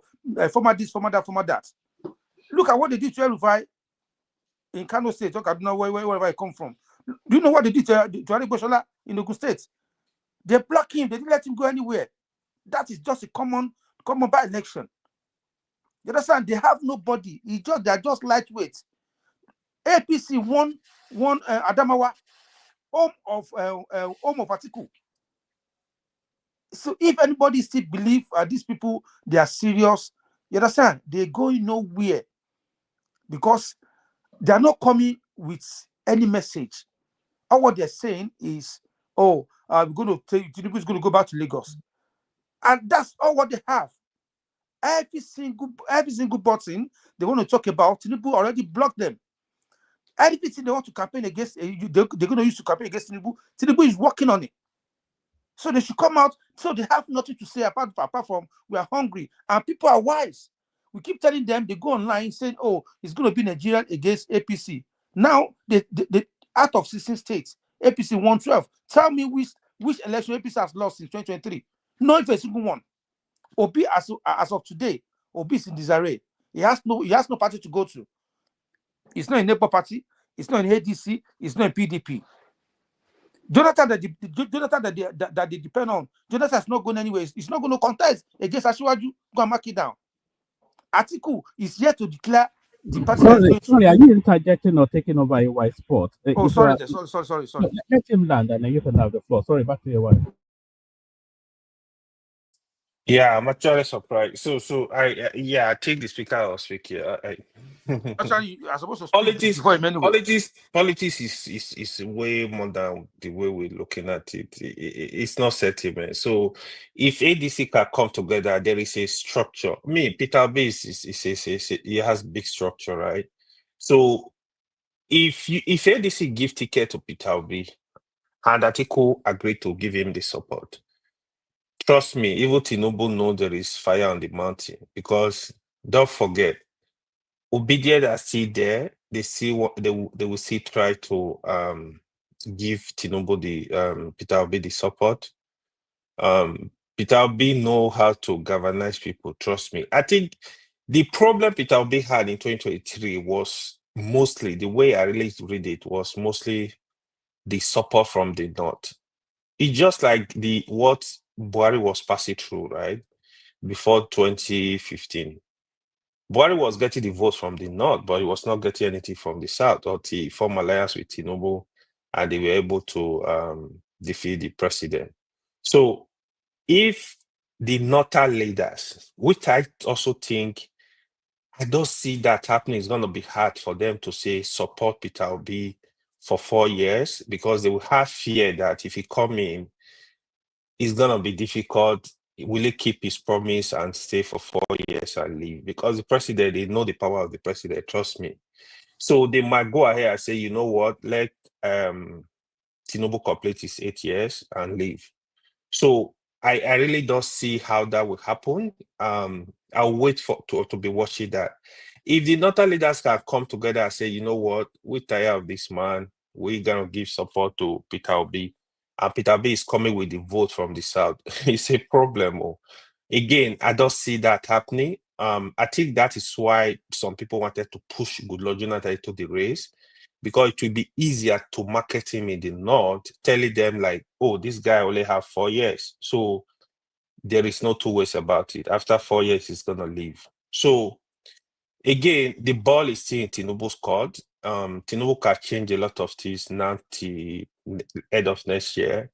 If you make good move, the economy is improved, people are feeling better, there is poverty in the land, poverty is reduced, there are infrastructure going on, he can really change the mind of the people. Say, okay, it seems this man have a direction, let's give him the support. But otherwise, a lot will happen. But one thing I know for sure, if Atiku insists he's going to contest, Peter Obi insists he's going to contest, they are on a different platform, then it's going to be easy ride for Tinubu. That's the way I see it. Thank you. Oh, all right, brilliant, excellent. And by the way, Kenny, we called you, but I don't think we could hear you. But our floor is yours now. Let's hear from you, Kenny. Oh, thank you, Woman. Sorry about that. It was my phone just I don't know what happened. I was talking, but nobody hear me. Thank you very much, Woman. I'm not going to take much of your time. Thank you for the opportunity coming out. Woman, you need to see, some of us, we depend on your program in the night, in the evening. Anytime you put the program out, say you want to, all of us, sometimes I just share my sleeping that let me wait for Woman is coming out. And then you didn't have to, you end up not coming out again, please. If you know you're not coming out, don't put our hope high that you're coming out, please. Some people, they depend on you. I just have to say that, please, my brother. Yeah, see, Obi, or let me talk about this man's force. Everything that this guy said yesterday, I watched the program from beginning to the end. I don't have any inch of that program. I don't have any doubt in what he's saying. I believe in what he's saying, and I support him 100%. You understand? And anybody can tell me the guy is playing his politics right at the moment. I know that he has some anger in him against Atiku and some people in PDP, because he's been the one sponsoring that party for some time. And if you listen very well, when this guy was asking him, he has paperwork, heavyweight paperwork against PDP themselves. So they cannot even take him to court, because before he take this appointment with Tinubu, he said he went to all of them one by one, including his governor, party chairman, everybody. They all signed and agreed for him to go. So who's going to work against him when the party chairman say, okay, we support you, go and work for them? In his local government, they support him. His own governor support him. The party leader, somebody, they support him. So who is going to say, I want to take you to court because you are working for another party? You understand? You already you have them where you want them to be. That's for the PDP. So PDP is going nowhere unless this guy is not in PDP anymore. If he decides, okay, I want to decamp again, I'm going to APC, I'm leaving PDP alone. As long as this guy is controlling that party, anywhere you want them to go, that's what they will go. You understand? He has the key. He's the driver of the vehicle of that party. You know, he's the driver of the vehicle of that party at the moment. So, and everything you say about the other guy, what's his name? Rotimi Amechi, that's going to sort out the Nigerian problem in 1 year or in 4 years. All of them, they're just lying. Like I said before, when I interject that guy, they have nothing to campaign against. Is it about infrastructure? Is it education? Is it health? Do you know? Just yesterday, the news broke that Tinubu even put more subsidy on. I mean, in healthcare. If they want to do surgery now for kidney, he has reduced the payment to 15,000 naira. Before it was 50,000 naira. Now it's 15,000 naira to go and do your clinic surgery, dialysis and all that. So the guys really work. So they have nowhere to go. And if they put Atiku or Big John together, you understand, they cannot be Tinubu. Not even if Atiku want to support Obi, that okay, I want to step down for Obi. Aswaju will beat him silly. Because not for someone that's going to have 8 years, they will not trust him because the guy's not he's not someone that they can trust. He's a liar. At the same time, he has nothing in his brain. I'm sorry to say, he has nothing to offer. All this he's been going every platform to say one or two things. Go and listen to his own interview. You'll be disappointed as a follower of Obi. Woman, I send you a video. Go and listen to it. A guy came to the platform yesterday. He said he's the one that sponsored the Obi party in London. Please, please, if you have time, go and listen to it. The man Obi is losing his follower day by day because he's exposing himself. They now know that he has no capacity. He went on TV, they ask you about it. You say China. The guy says, so please, I don't want to talk about China. What is more embarrassing than that? So if anybody is supposed to be at this time, those people, they need to go and check their own brain, check themselves. Am I okay? Follow this person that we know that has no capacity. You understand? A man that he cannot even lead his own state right. He has no follower. All the followers they're not even organic. It's all about religion. Just take a country back. That's what he's saying. He's not basing his own campaign on policies. It's not about he's son of Yibo, I'm a Christian, a Muslim. All these things. That's why it's not going to go far. So if they like, they should combine all of them together. They're going nowhere. Ashwaju is working. The policy is working. Everybody can see that I'm passionate to promote Ashwaju 100%. That's why I talk the way I talk, because I can see the truth. I can see the light. I can see what he's doing. So if anybody's not to see what this man is doing, it's up to you. The man is leading us right. Nigeria, we're about to go towards Peninsula. Nigeria, we're about to go into the ditch. We're about to destroy. This man revived that country. You know what I mean? He revived that country. He put us through surgery, and now we are recovering. We are not there yet. I'm not saying there's no issue in Nigeria. I'm not saying people are not going to hardship. Yes. Before you can What about the article Obi tickets that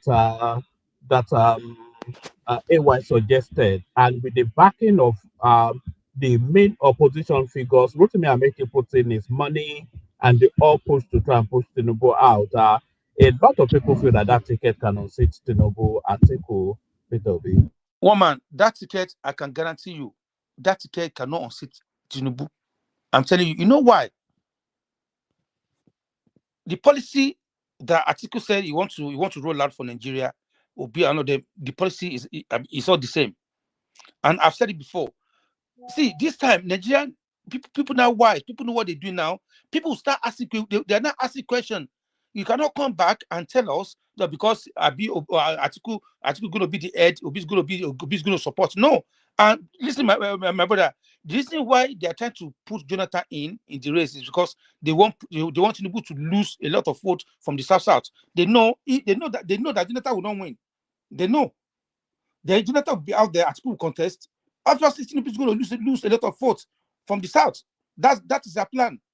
So if Atiku and Obi is out there, they don't have money to spend.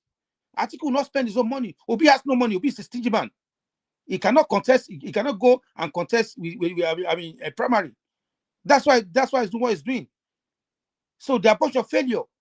See, woman, if anybody believes that ticket will sell, it will not sell. I can guarantee you, because the northern people, they are wise. See, there was video that I was watching the other guy. The guy said, when he said, we cannot support a man that a woman is controlling, that we need a man. That's a message that says it's his wife that's feeding him. So they are saying a lot of things that's working against them. Woman, that's the truth. That ticket will not sell. See, let me tell you, this ADC, woman, is the media that's pushing them forward. Someone like Sheikh Kimaloye and Arise.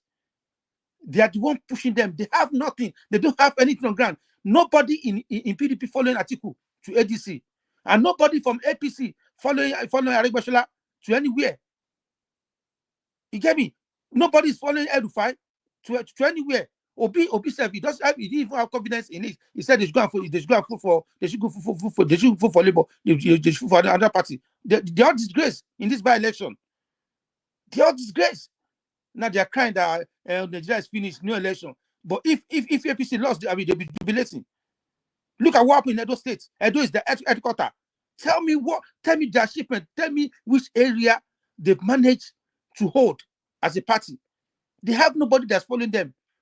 Apart from all these disgruntled people that because they didn't give them power. That's what they do. That's what they do all this they're doing. What do you mean? What do you mean Edo is headquarter of where? Of what? Of Labour Party.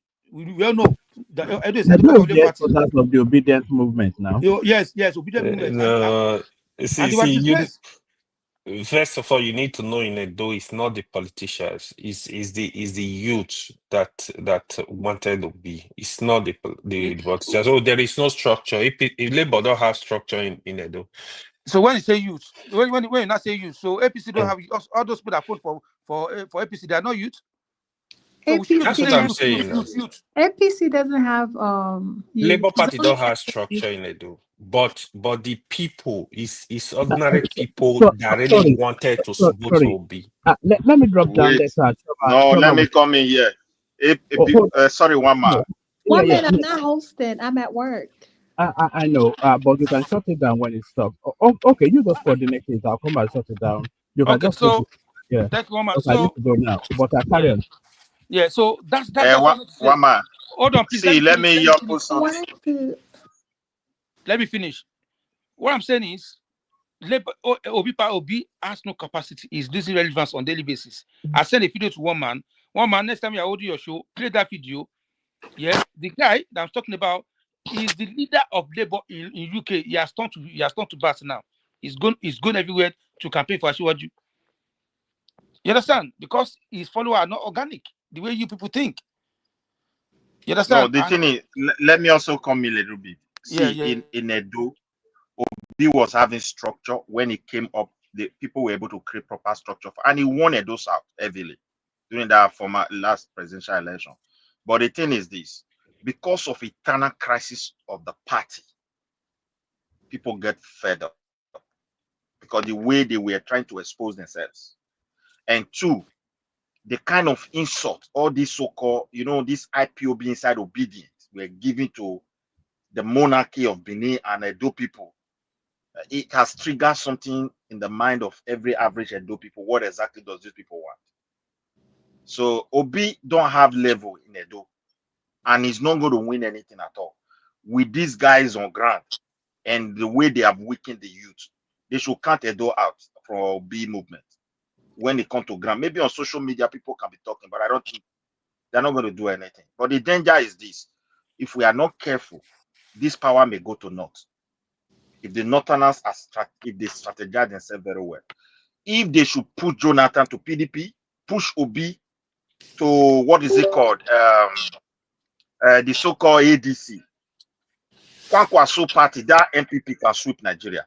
Because by the time we will be dividing the vote between Yoruba, South, and Southeast in the South, the North will be ready to vote for their brother.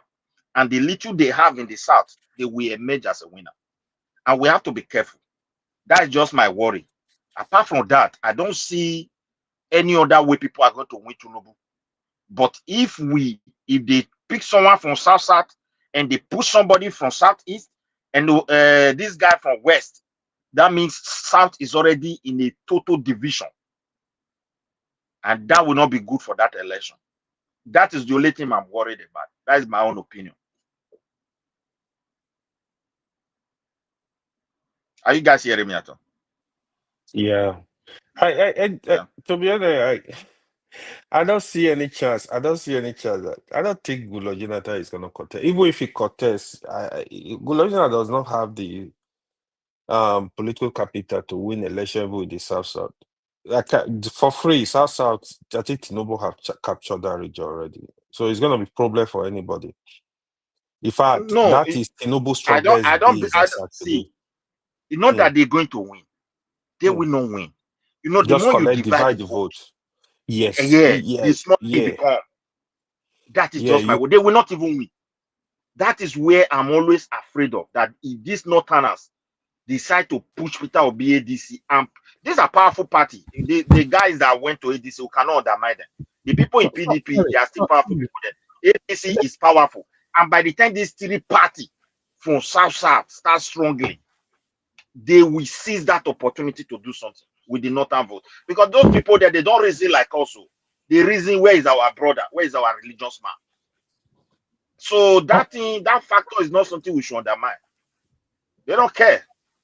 So, sorry, let me ask AY this. AY, if Goodluck Jonathan comes into play, who do you think he favors more? Do you think he favors? I mean, I don't think he's going to win the presidency if PTP put him forward. But by my own calculations, if they bring Goodluck Jonathan forward, it favors even Tinubu more because Goodluck Jonathan is going to dilute more of Atiku's votes than he would dilute Tinubu's votes. He would dilute both Atiku and Peter Obi votes because that is where his votes will still come from. It's still that space of opposing the government that he's diluting. So if they bring in Goodluck Jonathan, it even favors even more Tinubu than anything else. Would you agree with that? Yeah, I completely agree because Goodluck Jonathan is not coming to touch APC vote. Even people like Wike, trust me, Wike will still give support to Tinubu because Wike will not support any other candidate in 2027. That's the game that will play out. So I don't really think I think people are pushing Goodluck, probably some of his supporters from the north to contest, but I don't think Goodluck will be interested. If I were Goodluck, he has served for 6 years. I'm not gonna contest. He does not even have the money. Goodluck is not even, he does not even fight for power. I think it's better he remain the way he is as a statesman. I don't think anything is gonna change even if he contests. It's just like one man said, he's gonna dilute Atiku and Peter Obi vote because if you put Goodluck Jonathan, you will have those supporters, the Christian community. Some are gonna go for Goodluck Jonathan. Even some people in the South is gonna divide the vote in PDP and opposition generally. So it's not gonna favor. It's gonna favor Tinubu. I think the only way I see competing with Tinubu in this election, which I'm still saying, is if they can come up with one voice. Everybody is on board. The leaders are on board. Then the Tinubu is gonna have a fight. Do you not think we're just struggling around, groping in the dark? There is no permutation that unseats Tinubu. I don't think anybody can say this There is is. silver bullet. There is. Okay, which permutations unseats him? The permutation that can unseat Tinubu, if you want to discuss, even Tinubu knows if that happen, is a problem. It's not that it's gonna be easy to see Tinubu anyway, but if, for example, Atiku can call a press conference today, call a press conference and say, listen, I'm of age. I really want this country to work. I'm not. I was interested in courtesy, but my health is not helping me. I'm of age now. I know the person I think can do this job. I want everybody, all my supporters, to queue behind him. He's gonna broadcast in Hausa. He's gonna broadcast in English, and put Peter Obi forward. Look for another strong candidate, not Yusuf, that in the north. I said, I want this person in the north to give him Oh, okay. support. Let's say Peter Obi Rufai. You see that argument. Let me. You see, whoever supports Atiku, if Atiku was not in play, who do you think they're likely more to go for, Peter Obi or Tinubu? And Atiku supporter, if Atiku was not in play, who do you think they'll go for more, Peter Obi or Tinubu? So if Atiku was not in play, and let's say Peter Obi is there, right? You still have a lot of work to do, right? So you need to. So what Atiku? That's where they need Atiku. So even though I don't want Atiku to contest, that's when they need Atiku. Atiku, all the ADC leaders in the north, they need to meet the northern leaders across board. Atiku need to bring out his war chest. Talk to the You leaders see, in the north. what I'm saying to you, AY, is that a typical Atiku supporter, they are supporting him not because of anything other than tribe and religion. I think we cannot broadly assume that because there is nothing in Atiku. Atiku supporter, no. Atiku supporter actually they cut across board. You know, I never really like Atiku, but his supporters cut across board. Yeah, Atiku but supporter, his base is in the north. no, not really. I Where is the disagree. majority I of his disagree. supporters? The I majority, disagree. not the No, cross appeal. Where's the no, majority? no. If you go check Atiku the election, right? So Atiku is not Buhari. Buhari before 2015, the supporters base is in the north. Atiku supporter base in PDP, they are cross board across this country, Yes, this but, but state. but that is the mistake a lot of people make. Why? Mm, They are, mm, they are they are looking at the articles voting history as mm, evidence of his base, but mm. articles history is not actually. A lot of articles votes under the last elections, they were actually PDP votes. They Yeah, they were are exactly. yes, they were state governors using the leverage of their popularity to push votes towards that. So it doesn't have that anymore. It doesn't have that leverage of It PDP. doesn't. So Yes. the article votes, the people that are actually voting for article because it's article Abubakar, I Mm. doubt if they are up to 1 million. I'm really not sure that they are. No. Look at it. You are right. So he's based their PDP. Let's say, for example, in 2023, if Peter Obi was not contesting, you will not beat Atiku in the southeast. It's just natural. So, southeast and south before Sorry, 2023 AY, election. I keep interjecting you. Sorry. Yeah, go If ahead. Go ahead. okay, let's go to 2027 on those parameters that you said. Mm, But let's remove let's put Peter Obi here. Let's remove Peter Obi. If Peter Obi was not contested but Atiku was in play, where mm. would the southeastern votes go? So if Atiku, Tinubu, and let's say Goodluck Jonathan were in play, where would the southeastern vote go? If Atiku Tinubu, if they are contesting in 2027 without Peter Obi, Atiku will win in the southeast. 100%. I can assure you that. So southeast naturally, if you do free and fair election in the southeast, they're not gonna vote for Tinubu. It's not gonna happen because they still see Atiku have relationship with the southeast more than Tinubu. Although Tinubu does not really need southeast election vote to win election, right? Tinubu is the way he's playing his card right now. He's holding on to south, he's holding on to southwest, he's holding on to the north, both northwest especially, and north central and northeast. So it's gonna so if you really study 2023 results, right? Most of the states in the north, it's not that Buhari Tinubu actually won those states, right? But what he did was it was bumper to bumper with Atiku. Even the state he lost, it was very with Atiku actually won the election in those states with very small margin. That was the strength of Tinubu, and he did that across board. Either he will win the state or he will go very close. Even the Lagos they're talking about, right?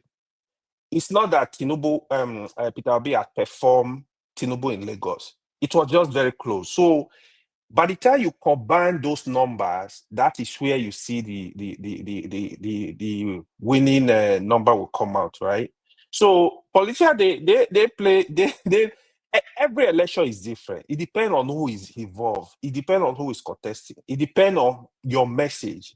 You know, every election is just different, to be honest. You like in 2023, I was saying it. If Atiku has chosen Wike as vice president, which I think was a very terrible mistake from Atiku, he behaved like a political novice. I was actually surprised. It's not that I don't even like Wike. When I'm discussing this issue, I'm discussing them from objective perspective. I don't like Wike to contest for anything. But if he had chosen Wike, the game could have been different very fast. Because Wike will deliver you Rivers with more votes. Because Rivers is originally PDP state. Wike has influence across the country as a then.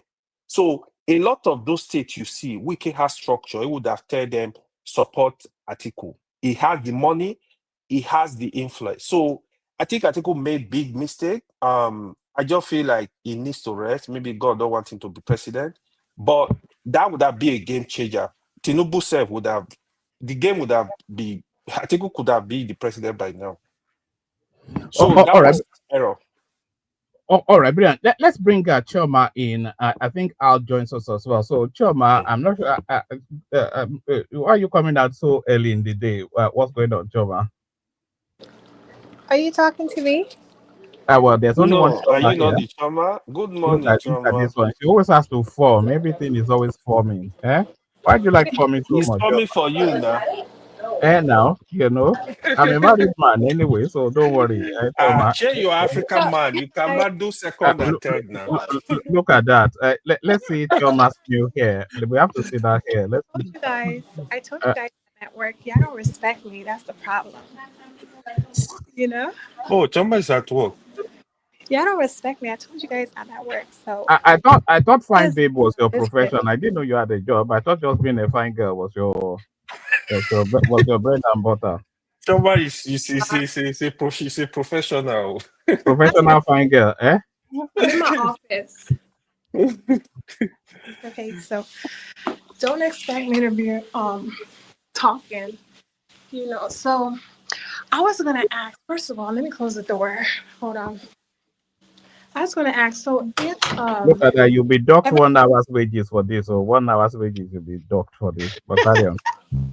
so I have a question. So if everyone leaves PDP, then that means all of Wike's efforts is in vain. Because why would you kick out everybody from PDP? It's because of him everybody's leaving, right? Am I right?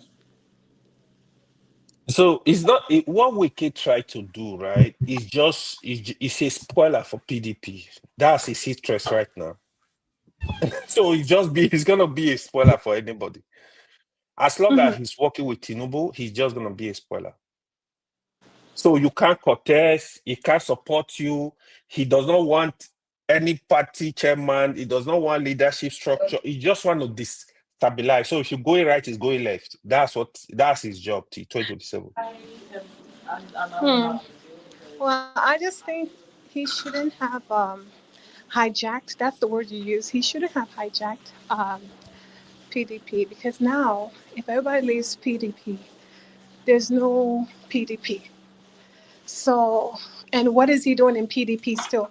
Why don't he just go to APC so that he can be in charge there and leave PDP to do their own thing?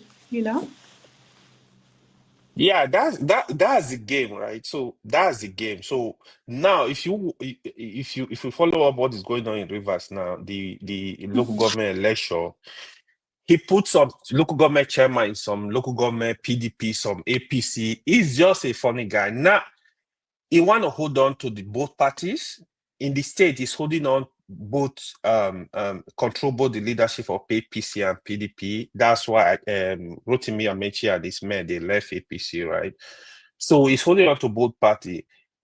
At the federal level, he's still romancing with APC for now. So all he want to do is to do that after 2027. Is either he's going to remain in PDP or before 2027, or he's going to move his structure to APC. So he's just watching the game, how it's going to play out. For example, if the court, by say they get to Supreme Court said he's playing game with PDP after he's all playing game with PDP, nothing more. invested so much time, effort in PDP, and now just letting people leave anyhow. That's just stupid.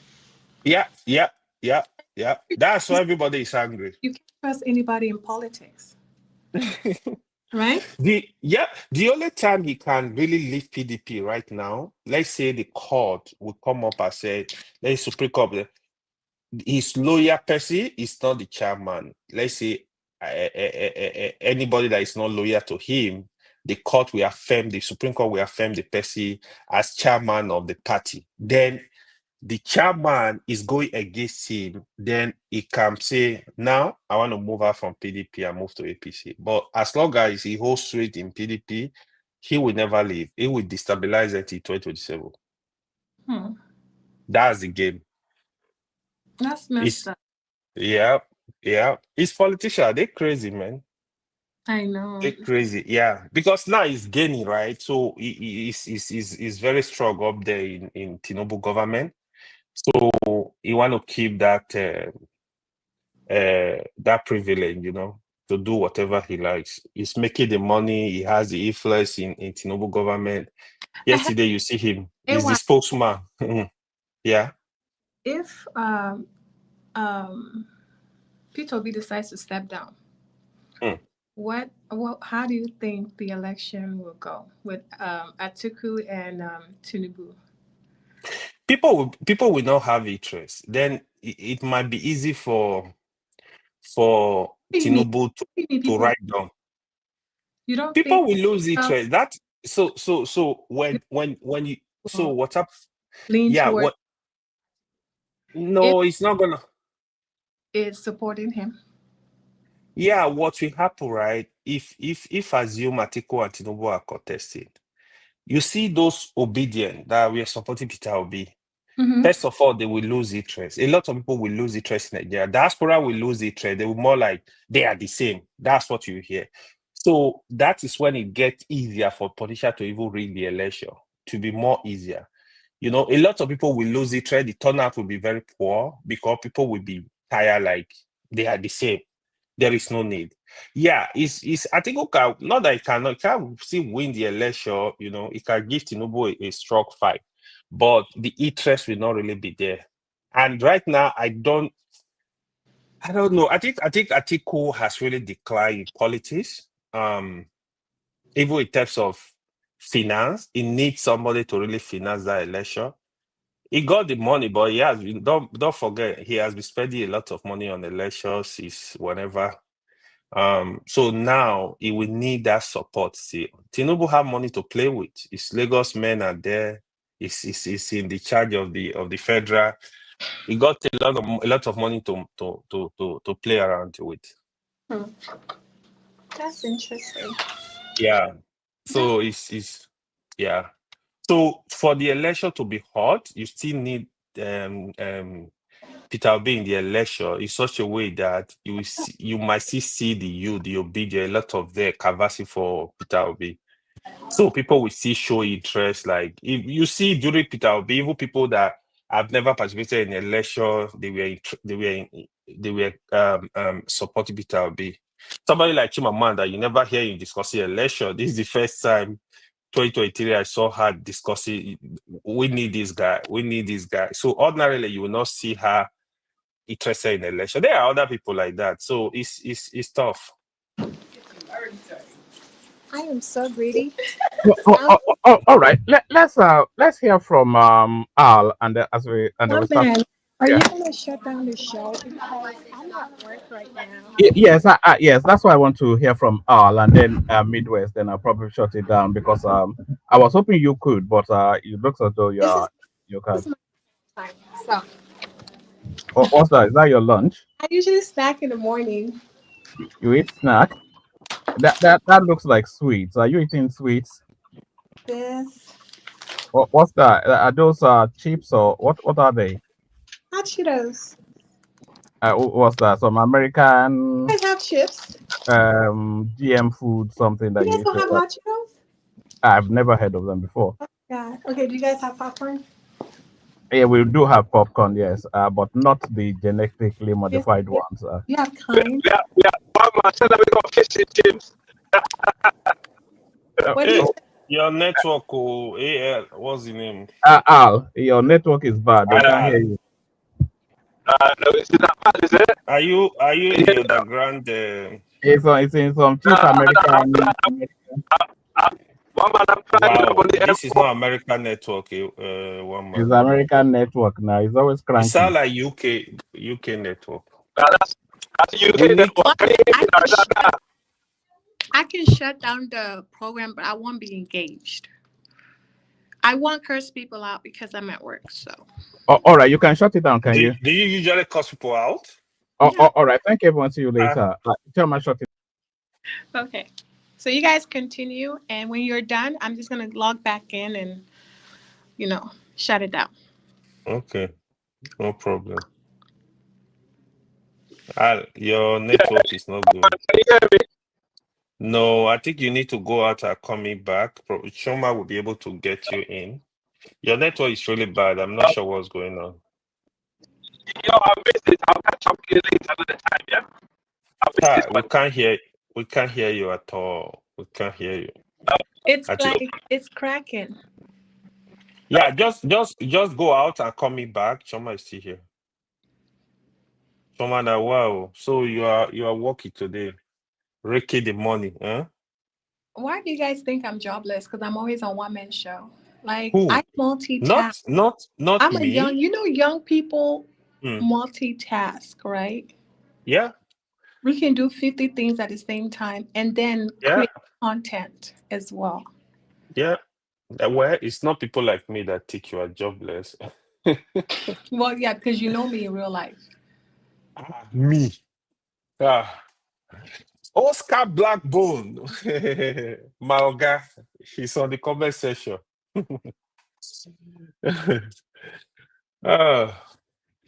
Yeah.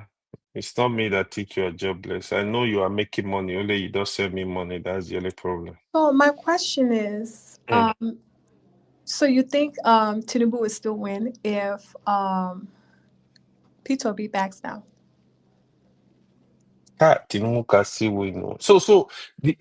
So first of all, don't forget Nigerian vote don't really count.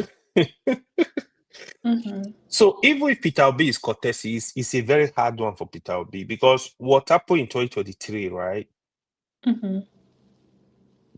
Nigerian politicians, they actually underrated Peter Obi. I remember telling people, these guys, they taking these guys for granted. I knew what happened will happen.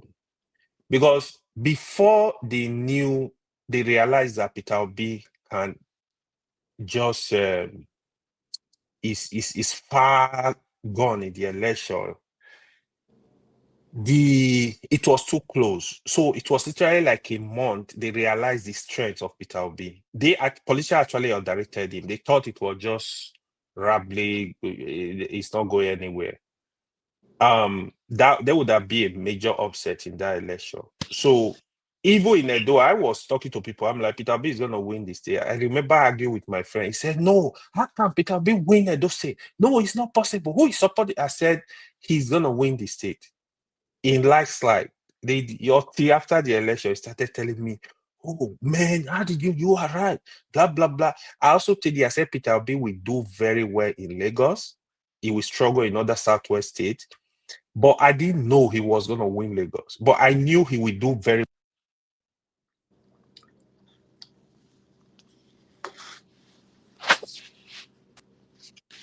Hello?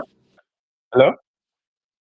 So I knew he was going to do very well in Lagos. But right now, the struggle Peter Obi will have if he's contesting, they know him now. So they are going to start to put everything in place to destabilize it. For example, Peter Obi winning Lagos again in 2027, even if he's contesting, it's going to be hard because they will do everything. They will be ready for him because, again, our election, our vote don't really count. So they will destabilize him in Lagos. If you watch Edo State right now, again, they will do the same because right now, all the politicians in Edo State, I would say 99%, they are all in APC. It's a big problem already. So what you have in 2023, you have the governor in PDP, APC, we are there, Labour Party, we are there. So it was more difficult for them to unite and rig him out. But now they will unite. That is what you are still seeing in Delta. So all these states now, they are going to be more difficult for Peter Obi to win last slide, like what happened in 2023. So his vote might be coming from somewhere else. That is why if he's going to contest, he needs that support. He needs that structure in the North and pull out a lot of votes in the North. That's one thing that will help him. Choma disappeared too.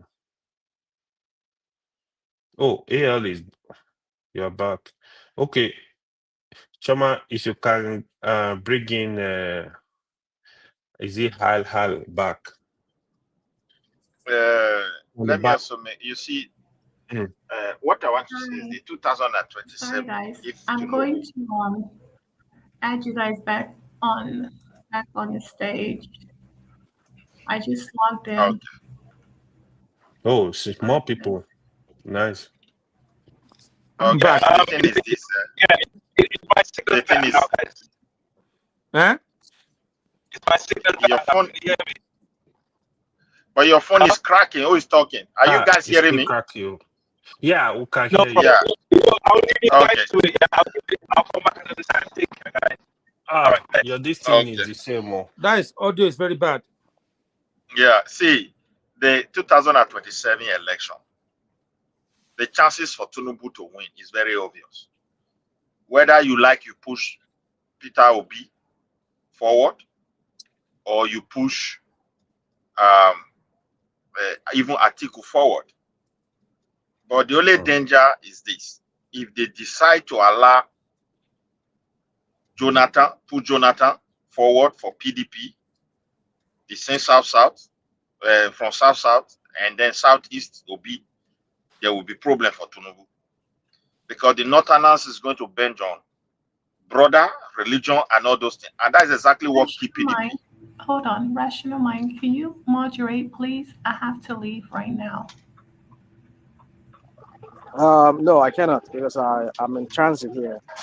So I'm at the airport. Okay, I can moderate. Okay, I'll moderate for you, so you can slow down. Okay, you guys moderate. I'm just gonna shut it down later because I'm at work. That's fine. I'll moderate for you. Don't worry.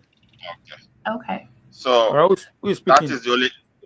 It's me, Midwest. It's the only worry I have, because if they push Atiku forward, the problem is this: it will not become an election because the obedient that one will die automatically. That support will be completely over, and that trust will go down. Then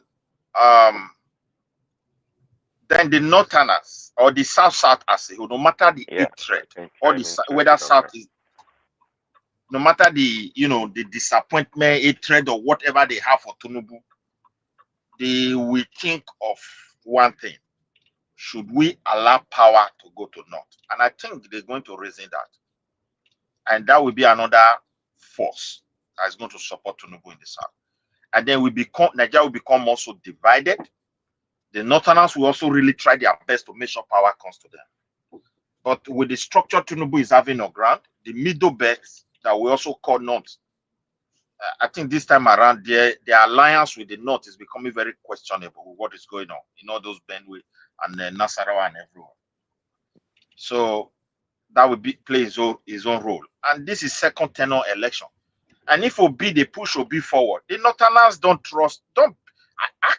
I can't imagine seeing Northerners telling you they will trust a Southerner from Southeast, even from anywhere, just one tenor. Vote for me after the one tenor. I will do the magic and I will hand over power to the North. That is not realistic. We need to be honest to ourselves. Yeah, let me. Anybody hear me? Prince Daddy. Yeah. Yeah. Prince Daddy, I can hear you. Continue. Do you agree with Midwest, please? What says you? Well, the last part about the Northerners trusting a Southeastern politician. Yeah, I kind of agree with that because I mean, yeah, the North is still, they're gonna play their politics.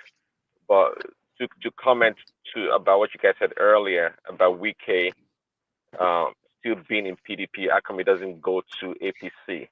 I mean, this is what you call political struggling.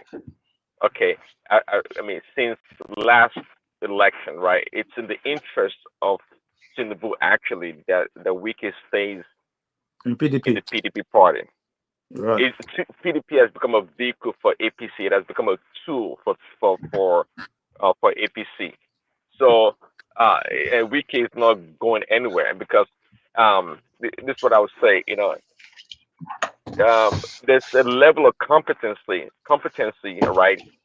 Um, that would produce the same results or generate the same result, regardless of whoever does the analysis or does the work within the scope of work, right?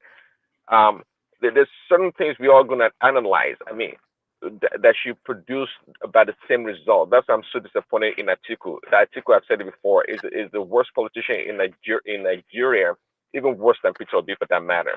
Why do you say Given that?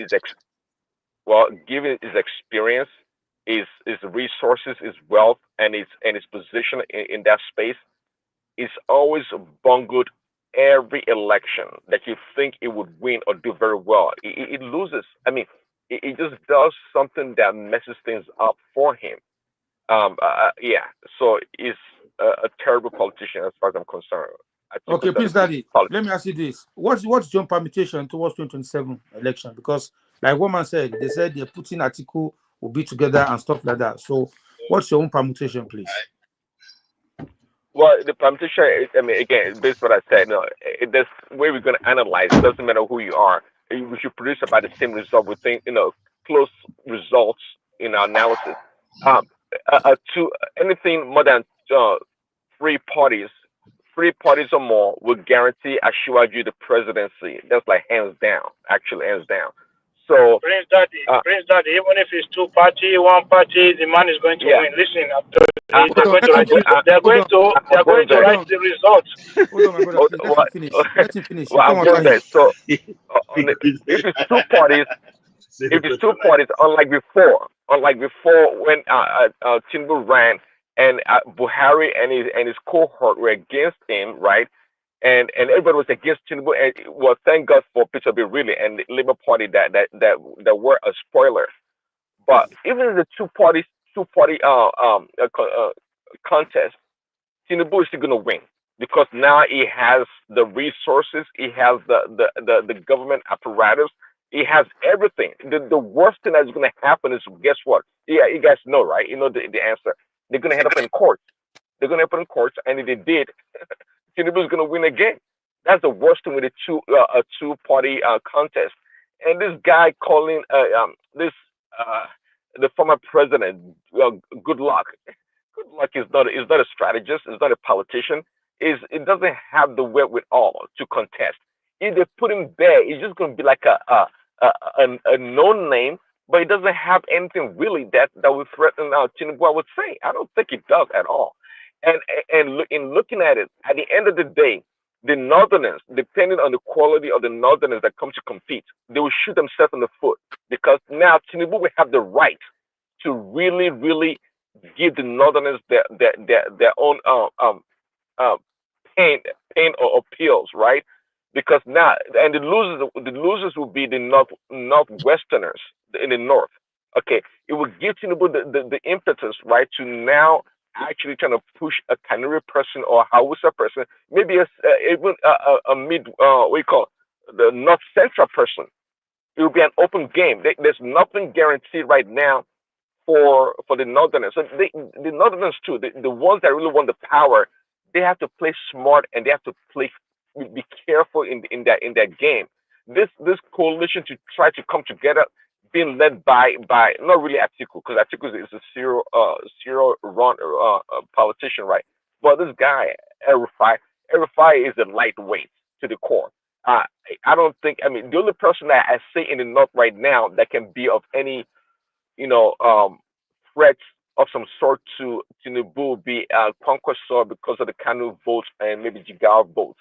But other than that, I don't see any strong Northerner, you know, really, you know, coming against Tinubu if they form a coalition with Peter B and whomever. Okay, It's almost, at this point in time, it's almost game over. Yeah, okay. thanks.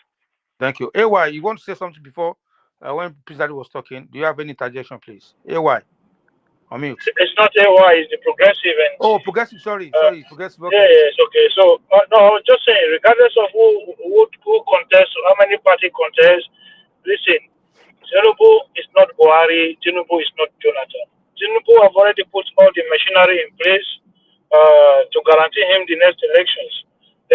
People need to understand certain things that in a lot of the states, Buhari did not really interfere in the institutions to try to use the institution to manhandle the process. But trust me, that is going to happen in the next election. If you look at those states, right, during the last election, Obaseki was the governor, and he kind of allowed the system to just play itself out. Bebolo is not going to allow the system to play itself out. Bebolo needs to show Tinubu that he's on ground. He has already said 2.5. No, it's not going to get 2.5. But don't forget, don't be surprised when they write nearly 1 billion vote for APC in those states in the 2027. So I've told you the same thing is going to happen in Delta State. The same thing is going to happen in many of these states where the governors are coming to the APC. He's just trying to get the structure on ground. And Tinubu knows that if he gets the structure on ground, then the election in that state is over. The idea, he knows he's going to struggle in some northern states, not all of them. Like Kaduna now, Kaduna is going to do well in Kaduna in the next election. But there are some states in the north which he is going to struggle. He knows that, and he knows that you can use states like Rivers, states like Edo, states like Delta to try to muscle the numbers in a way, and that is what he's been doing. Look, I'm not somebody who is against his economic policies, but I just think that the shock of the reform from the beginning stuck with people, and that is what they've been talking about. Whether you want to say there's an improvement in the economy, but that early shock that people experience, I think is still with the citizens. And every time you speak to people, they try to tell you that things are bad, things are bad. And I think they say things are bad, not because necessarily that things are bad. It's just that they witness a shock from the beginning, which they've not been able to shake away from themselves. And I think that, in my opinion, is going to be a problem for Tinubu to overcome. And the only way he can overcome that is that the right to the election result. That's it. Okay, thank you very much, progressive. Nodike Media, are you there? Nodike Media, it's not there. AY is still there. AY, can you hear me, guys? Yeah, I can hear you. Why those guys gather their thoughts? I was gonna say, we learned from our one man's guest, Shegun Shuwe and me, right? That came a few months ago, and see, in Nigeria, as much as we always talk about, the economy and this and that, the relationship between the economy and the political result or structure is not a 1-to-1 ratio. I hope you guys know that. It's not. And I think we said it on this show. It always comes down to which party has the most proficient or efficient structure in place that wins the election. Is that not the case? Yeah, people are going to complain. And don't be surprised also, the people that complain, it means about this and that, they may end up not voting. they may not end up not voting. And it's, at the end of the day, all these polling units, will be at the hands of the, what you call it, the party agents, where the dealing goes on, where the true exchange occurs, where they exchange money and everything else to get the result that they want. That's the election at the end of the day. And nobody at this point in time, it's incontrovertible that Ashwaju or APC does not have that edge. They have that hedge over everybody else. PDP is crumbling structurally. ADC has nowhere to go. They can't even decide where they want to go. Is it SDP with what do you call them? Erufai that are going to come and compete? They don't have it. They're out of it. Wow. Thank you very much, Prince Daddy. I like your submission and I support everything you're saying. But Shema was saying something the other time, and this is not the first time she's been saying it. That what about if Obi withdraw from the race? What do you think the election will look like? Do you think it's going to go in the way of Atiku, or it's going to go in the way of Ashwaju, or Rachel Amechi? Is it going to nick the ticket? What do you think about that? If Obi drops, okay. Again, the goal. See, if Obi drops at this point in time, if I'm not mistaken, that Atiku has officially resigned from the PDP. If PDP. that been the case, has he? Is that true? He has resigned. Okay, okay. If that's the case, then, and if he wants to run, I think we can all conclude that he's going to run on ADC. Therefore, again, PDP has become a vehicle at the behest of APC or Ashiwaju to use. They're going to feel a candidate. So if Jonathan wants to go to PDP or whomever wants to go to PDP, in fact, if they give like a second-rated politician to run on PDP, they will give that person the number just to support the number. See, again, a three-way election guarantees Shuaju hands down. So again, the Wicked and Shuaju, they're pulling the strings. They're pulling the Exactly. strings. So Peter B dropping out it doesn't matter. Peter B, I said it before months ago. At the end of the day, Peter B may end up not running. It may end up not. I mean, it may end up on a fringe ticket or a party. Maybe if it's not Labour Party, some other party. If it does, that means nothing. Do you know? I believe Atiku. I believe they have another plan. That's why Atiku is not joining any party for now. I just want to know if you understand, if you concur with me, because they registered the other with INEC. I believe they're still waiting for the outcome of the registration they have with INEC, and I believe that's the platform they want to use. What do you think? It's at ADA. ADA, yes, ADA. Another party. Okay, all right. Yeah, that is their original platform they want to use, but because they were unable to, for now, they were unable to register their party with INEC. INEC has not registered them, so I think they're still in process of registering that party. I believe that's why Atiku is not registering with AD at this time. So that I I'm see. just. Yeah, but the problem with that now is that political party going into presidential election need a lot of structures and they need a lot of funding. So if you then move, say maybe they wait the next year and then move to AD, or even the ADC that you're talking about now, right? You saw the reason why they struggle in this by-election. Nobody wants to put their money in. Atiku is not putting his money in. Obi is not putting his money in.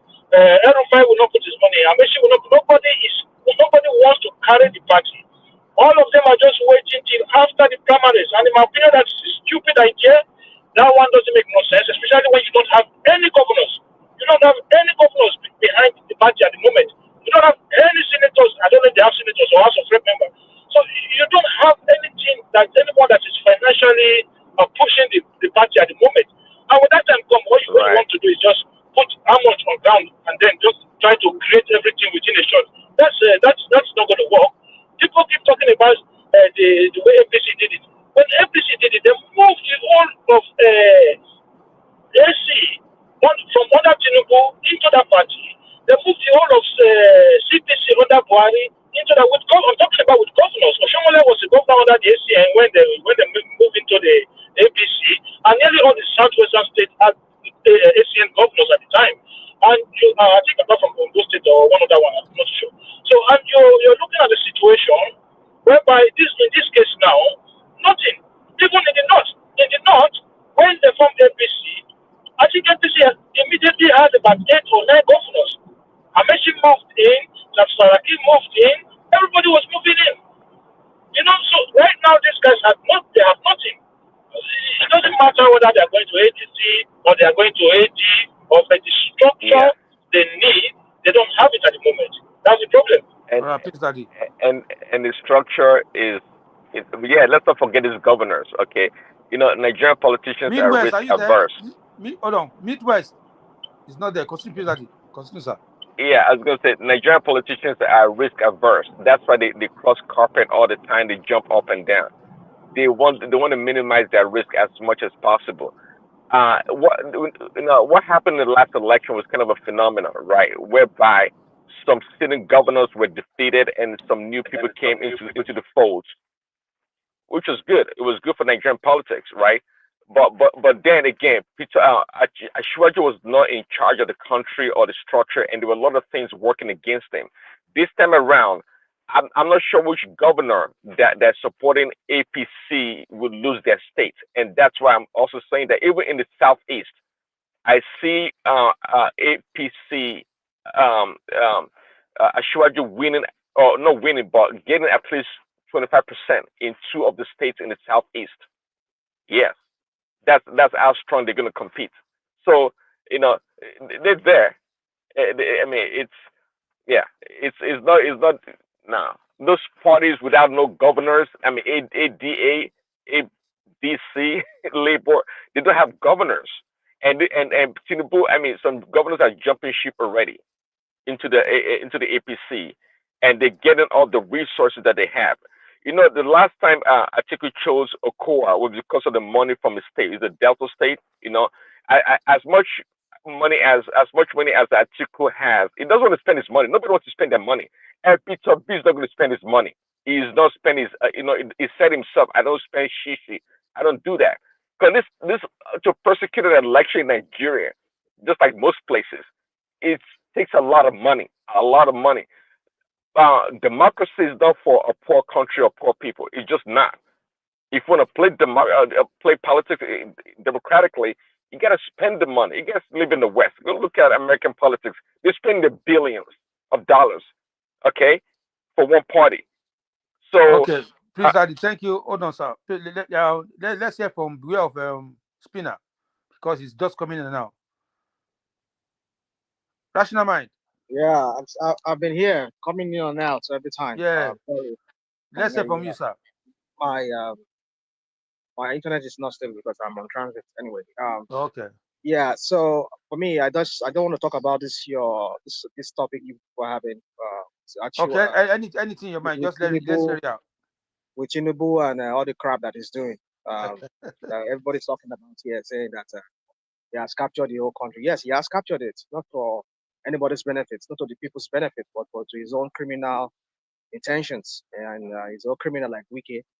I want to start with the Wike interview. I've not watched the whole thing yet because I've been bouncing on in and out of different stuff. Do you want me to play for you? If you want to play, you can play it. If you want to play it, but before you play, let me just go into other things first. Because I want to dwell on that Wike a little bit. So yeah, continue, sir. Yeah. So for me, it's this.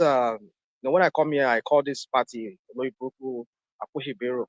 People think maybe I just like to talk the way I talk, because I knew that this country is. This party is of no good. It's of no good. You wonder why. You mean ADC? APC, not ADC, APC, not ADC, APC. Okay. I just want you to repeat it. So I've been missing that part for many days. I should have commented on that many days ago when the report came out that the Siamese twins, PDP, PDP, APC, PDP, they were labeled terrorist organization. And I want to stop. Is that what? That's not true. It's not true that what? It's a fake news. It's not true. What's fake about the news? Have you read the judgment of the Canadian Judge High Court? Have you read it? Oh, the story is what I heard was that somebody was seeking asylum or whatever he was seeking in Canada, and he was denied based on his association with APC, I mean a PDP that he was, and the reason is because the Canadian immigration they were able to present evidence of the party that he belongs or he was formerly associated with, or he was still associated with being a terrorist organization. So I don't know what you are talking about. If you want to Okay, read let it, me maybe you read it. let me just enlighten you a little bit about that No, don't case. enlighten me. If you have the report, you said you have the Okay, report, right? okay. Let me just, because I know that you haven't read the report, but let me just say what I know about it. Well, see, you are very right that he went to seek for asylum, but this guy actually worked during Obasanjo time, not with APC. You understand? So, and he actually even lied that APC was he was in APC in 1997. So which APC was not even registered in 1997. You get my point now. So, and he's saying at that time they want to kill him. So they were just referred. The man understands, okay, if you belong to this party that act like terrorists, they didn't say the party is terrorist. Because based on what the guy told them, that's what the judge made the pronouncement on. He said the party you said you belong to, they act as if they're terrorists. He didn't label them, and he didn't make pronouncement that okay, APC and PDP are terrorist party. No, that's not. But people just pick that particular part and start going around. I mean, run away with it because I read it all. You know what I mean? That's what the judge said. The judge didn't say, oh, APC and PDP are, but people always like bad news, and bad news always lie. That's what happened in this case. Go and read. There's nothing like that. The judge said. It's okay. If, It's okay. It's yeah. okay. It's okay. But my So the point guy is just actually that. lied because PDP was not Well, either registered. he lied or not lied. Yeah. Hold on. Every country has their mission representative. Even United States, they have USCIS, USCIS attaché at that consulate or what's it called? The embassy in Abuja. So they have every officers from even their military defense attaché. They have them there. Every country has that, and they have spies. They have CIA members there that gives report back home.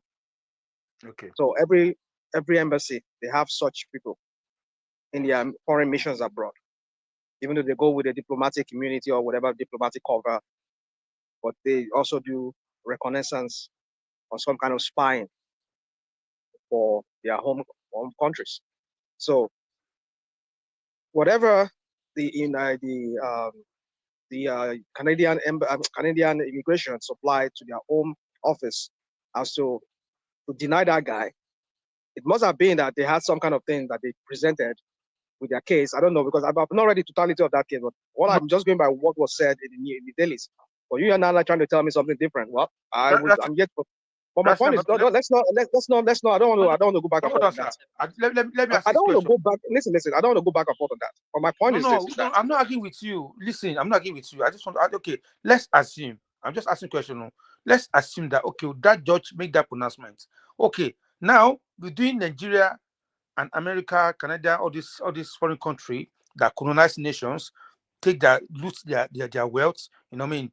Go to Gaddafi country, buy the man, and go to other country, bang, all of them. Which country we're supposed to label as a terrorist? Nigeria, as far as I know, Nigeria will never colonize anybody. We've not go to any. We never conquer any territory. Nigeria never do all those things that they're doing. So which country? I'm just asking that question. Which country among those countries that are supposed to label as a terrorist country?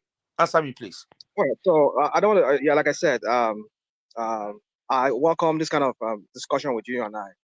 It's because I'm in transit and I might be going on. I'm signing in and out from time to time. That's why I just want to go. I want to speak through this whole thing that I want to say. But like Rashima, you're a purveyor of fake news. Dude. So they ask you a question, Okay. you can't respond. Just like yesterday, I you would came there. definitely. Yeah, go on. You're a funny guy. Yesterday, what happened to you yesterday? Well, you're trying to bamboozle or say, oh, Trump is charging the fee on people sending money back to Nigeria, but you. Is it not charging fee? But say because you're not a detailed person. You just want to hold on. The way you explain things, I let me don't know talk. I don't know what planet you guys are from. No. Well, because you think we all live under the rock. You're the only one that live in the West that knows what is going on. Listen, let me talk. Don't give me that bullshit. The question is, okay. The tax, there wasn't any 1% tax. Why didn't you qualify? Why I heard didn't you you that day. qualify? You said that, oh, it was only on Russian, my listen. I said yesterday you were not paying attention. Only if that you're was. sending, only if you're sending I cash. heard you. I heard you. Don't tell me Okay, I heard you. I okay. heard that So part. so why But the why question didn't is, you say the that? Only if you're question is, sending cash hold on. Don't give me that. The and question only is, did he say people are going to pay 1% tax? Did he say it? However it is done, either you're giving it cash or you're not paying cash. Did he not say they're going to pay 1%? yes, That that line. that is the new rule. Yes, so That's the new what's the rule. point? What's See, the point? no, What's the no, point? You're telling but me that's a if kindergarten. That's a kindergarten way to hold on. That's a kindergarten way to make an argument. That's silly. okay. Hold on. The core of that pronouncement is that only if you send me cash, and I can guarantee you, if not it's 0%, it's 0.001% of the people that send money back home ever use freaking cash. We all do it through the app, and you can't put cash in the freaking app to send money. Some Okay? people still walk Only into some people still walk yes, into Albertson, Fred Myers, yes. Thank you. and they Well, go thank you very much. they still send. That what Can percentage you of allow the me talk? people Can do you you allow me think? talk? Can you allow What me talk? Can you percentage allow of me the talk? people do you think? No, hold on. You see, you people do this micromanage kind of information you do. You go and look for one thing just to make it look like, oh yeah, what the person was saying is wrong. Was it not true that in that your big ugly and useless bills that is signed? Was it not in there that they're going to be people anybody that remits money abroad will be taxed 1%? Was it not there? So now you're not going to the very substance of it. Now telling me, oh, if you are doing a debit card or if you're doing it from app, you don't have to pay the 1%, but you're doing cash. But I tell you, people still going to Fred Myers, they still going to Albertson, they're going to all these other stores and go and send it. There are some It's Mexicans. difficult to have a simple There argument are debate some with you. It's just so Mexicans difficult. that go You don't like to say correction. You don't like. It's this thing. One of the apps that I use, they actually sent the notice that the 1% will not be charged, because the caveat is that if you send money using cash, that's the only I don't time go you into, will be charged. I don't do all that crap. I don't do all that crap. It's left for everybody. Like what I Yeah, was so talking if about you this morning don't now. know, why don't you Personal man. listen to the people Don't that you know see that are telling you I what is know going on? some of you here are paid APC propagandists here. We know you, all Nobody's of you. paying us. Nobody's paying us. No, Rational man. This thing now. listen. I didn't mention names. Just some of you I said. So allow Okay. me to say what I want to say. Please, can you Nobody's going to no, cycle me. National man, can you be somebody in? Somebody's in the background. Can you be me? Let me see. One Yes. A something. I L something. Nobody's here. I don't see anybody here. He said I'm Only back. all of us here. He said he's He said I'm back. back. I can see me. I can see one man in the background. One man is in the background. AY, Midwest, Prince Daddy, Kenny. Okay then. Nobody here. Okay, So if all right, anybody that's here, fine. I'll bring that person in. So anyway, so my point is this: is that I don't want to go into all the details, like all these things that you want to say. Oh, if this, no, it's there in the one in the big and big ugly bill that he said is signed. 1% for any transaction that you do remittance abroad. Whether it is now, if it's debit or if it's I don't want to go into that. But there's 1%. There are many Mexicans who doesn't have a debit card. They prefer to just do it by go do dinero, enter their local Mexican shop here, and then they go out Mexican shop and go and pay and send money. That's what they do. So now they're going to be taxing that one too. But especially Africans too, we don't get paper. We say they won't go do them through that way. They don't get access to debit card. You're telling me say it only applies if it applies to that. But my point is that it's not there. See, let's not do this crap of a thing that you people come here and do every time. We always like to look for one loophole. So my point is this: let me go to water. So either they especially call them, but that's damaging to that two political party, that they're kind of labeled or the kind of insinuation was made that they are terrorist organization. And then let me just say this to some of you, some of us that come here, identify as APC terrorists and the PDP terrorist organization, as they say they labeled them. I don't know. I was saying a few days ago, was it yesterday when I was looking at it? He said, "You better watch your back." Because some of you that I can see now many platforms now, it has become scanty. Many people that are calling themselves abroadians, that are calling themselves in abroad, and then they come here and champion the APC, PDP cause. You better watch your back, because all those countries now, they'll be looking at you now, because if a court has made a pronouncement saying that they are a terrorist organization, I guess they will be asking their fellas on ground in those countries, like in Nigeria, asking them, I beg, make them give us supply us information. Is it true that these people are terrorists? I mean, I'm just saying, I'm just putting it out there. You guys, you better watch your back. So my point is this: is that for me, APC is a terrorist organization. PDP is a terrorist organization. Both of them, they are both. By virtue of what they've been involved in, when Baba Yaba was there, we know what he did. Is it OD? Is it where? Is it all the things that were happening across Nigeria when he was there? What about Libo? Anybody should be in jail. Baba Yaba should be in jail. You know, because of the immunity that he has. He should be in jail. He should be standing trial for some kind of form of genocide. You know?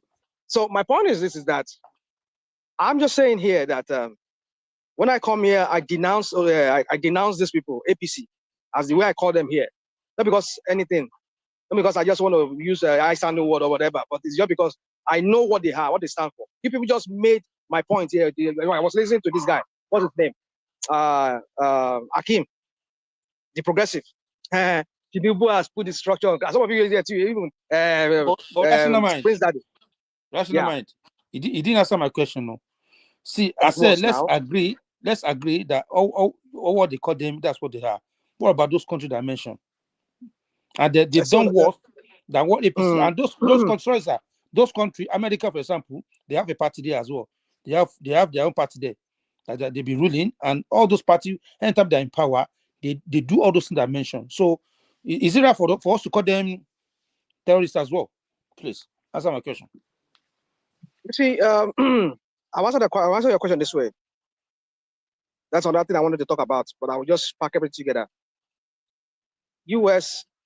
government just slammed Nigerian citizens coming to the United States, put them on some kind of restriction, or put some kind of impose some kind of some things on them, especially when it comes to the use of social media. Now you have to give them 5 years of your social media, access to your 5 years of social media.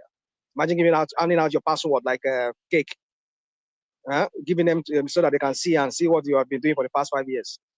I've been telling some of my family members that you better go and watch your back too. All these things people are posting online.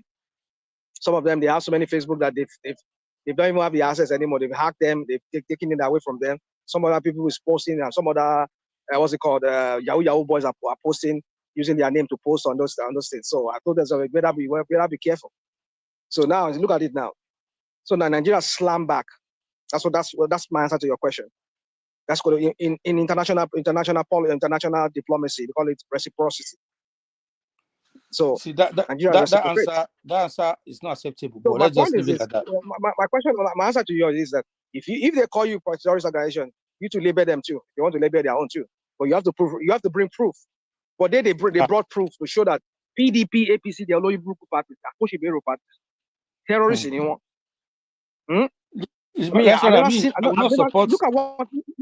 Look at what happened in Edo State. Look at what happened in Edo State, or even the one that happened in Lagos State. That some people will say that some people should not come out and come and vote. Mama, okay, Prince Daddy, are you there? For your house, so you said what? No, hold on. Please, I'm asking because people are quiet. They're not engaging. I'm just asking whether they are there. Yeah, I'm there. It's rational mind. It likes to dominate the mic. It loves the attention. Well, so that's why. I kept quiet when all of you are talking your own. So let me talk. It's my own time. Let me talk. Except to say, you have the floor, sir. You have the floor. You have the floor. Rational mind. Don't worry. You have the floor. I thought you said you wanted to ask a question, Kenny. No. I'm not asking any question anymore. Continue now. I'll ask my question later. My point is this, just real quick. So my point is this. Before you play that wicked thing, but my point is this: is that for me, I denounce APC, that party. No, especially on that Tinubu. Somebody was saying a while ago, which I really concur with that person. Was it the progressive? Well, I think maybe the progressive, maybe that it was Prince Daddy. That when Bubu was there, Bubu did not do state capture. Bubu just forced his way in some ways. He played this is not on card. And he was able to put some people in strategic areas. And not that these people, they captured state like Tinubu has captured the judiciary. Maybe people did capture the judiciary too, but not not the whole totality of the state institution. Maybe basically what Bubu did was the military. The DSS, it means to power. Especially that's where he used to whip Nigerians into shape, or just whip Nigeria into his own likeness. Especially the DSS and the police and the army, and maybe the judiciary too. Not the totality of it. At least up to the Supreme Court, but not like the High Court and other court. But Tinubu captured everything, even the structure of every state. Like the way the wicked idiot that was talking. If Bubu were to be Tinubu, and he made that kind of posture that he had towards Bubu that time, and Tinubu wants to deal with him, Tinubu would deal with Wike if Bubu were to be Wike, because he will crush Wike. He used his own might to crush Wike. But Bubu did not do that. Bubu just let every state to just they run on their own. He did not do the kind of state capture we saw, like Tinubu did for every state now. But some of you that you're now praising that like as if it's some kind of a genius thing. You people have now normalized. You've just normalized the abnormality, and you people just said it. Some of you just say it here like as if it's a master strategist. Is this? That is an act of terrorism, my brothers. That people cannot go out and vote. People are scared of coming out to vote because they've been threatened not to come out, or maybe they're told that if you come out, your vote will not count. Some people will just override you because they have this. They control the military, they control everything, they control the judiciary, they control the apparatus, everything. See, So what are we talking rational about? mind. Is that not the act of Is terrorism? it rational mind? Are you talking about the by-election or what? All of them. All the elections conducted But under the by-election, people came out. there. Like in my place, I saw people. A lot of people came out. They voted. I beg you. This last election, what they do? Even the one where carry or enter. You know how many people will say places will say ordinarily they know they vote. Rational mind. Let me ask you this question. Did you see the question. number that came out there? Did you see the number that came out? They repeat the same thing now. This is the last election. Rational mind. See, is there any difference between all these parties? Okay, I want to engage rational mind small. Rational mind, wait. During that election time, Obaseki was in power. And if you want to be honest, Obaseki tenure wasn't an election, it was a revolution in those. It's supposed to affect the entire Nigerians. I'm telling you. Now, the same Obaseki, before the election, PDP decided to bring down people's billboard. And even before that, he conducted local government election. Only his own PDP party local chairman won the entire election. They won the entire, what is it called? These people, councillor, local government, what do they call this? Chairman. Chairman, and there's nothing they get there. All those councillors. Yeah, all of them, only one political party. The man we gave revolution, we did revolution for. So let me tell you, the game in Nigeria, currently, be it PDP, be it APC, ADC, is the survival of the fittest. If you are looking for a man that is so honest among we Nigerians, that this man is a saint, is very good. When he goes, the miracle will happen. It's all Nigerians. But that is unfortunate, that one is not going to happen for now. If Peter Obi entered there, or the other man entered there with what we have witnessed in Benin, don't blame Tinubu for what is going on across Nigeria. We brought Obaseki with revolution. I'm telling you, if he has ruled us well, other people will be willing to say, we want to emulate these people. The man we did it for. Go and check the election he conducted. Now you remove APC that is in power billboard. You remove Labour Party on, and you expect them to fold their hand. So everything cannot be Tinubu. You have to look at what is going on. Okay, look at Obi. The Edo people standard for him. After election, his people started insulting us. And he has never addressed it. They take it like it's normal. Maybe it's normal in their place. But in the mind of the people of Edo, it is not normal. That's not our culture. I'm telling you. So if people doesn't vote for him in Edo, how did they insult you? See, yeah, you go. They repeat this APC propaganda again. Yeah. See, look at that. I think What do you mean by propaganda? Wait, let me ask you a question. Do you go to? My question is this. Wait. I want to ask the How question. did they If you are insult you? wait, are you really a? How did they insult you? Wait, do you go to Facebook as we speak today? Among all king in Nigeria, when you go to Igbo children website, their platform, Oba of Benin, they put his picture there, they put animal there. It's only Igbo children that do that. Yeah, you go. Have you seen it? Hold on. You see, Peter, let me ask you a question. If you are a honest person, you see that video, answer that one first. No, have you seen it? No, answer that one. Let me one. Hold on. Now, no, they still me along. Now, make answer your question now. Hold on.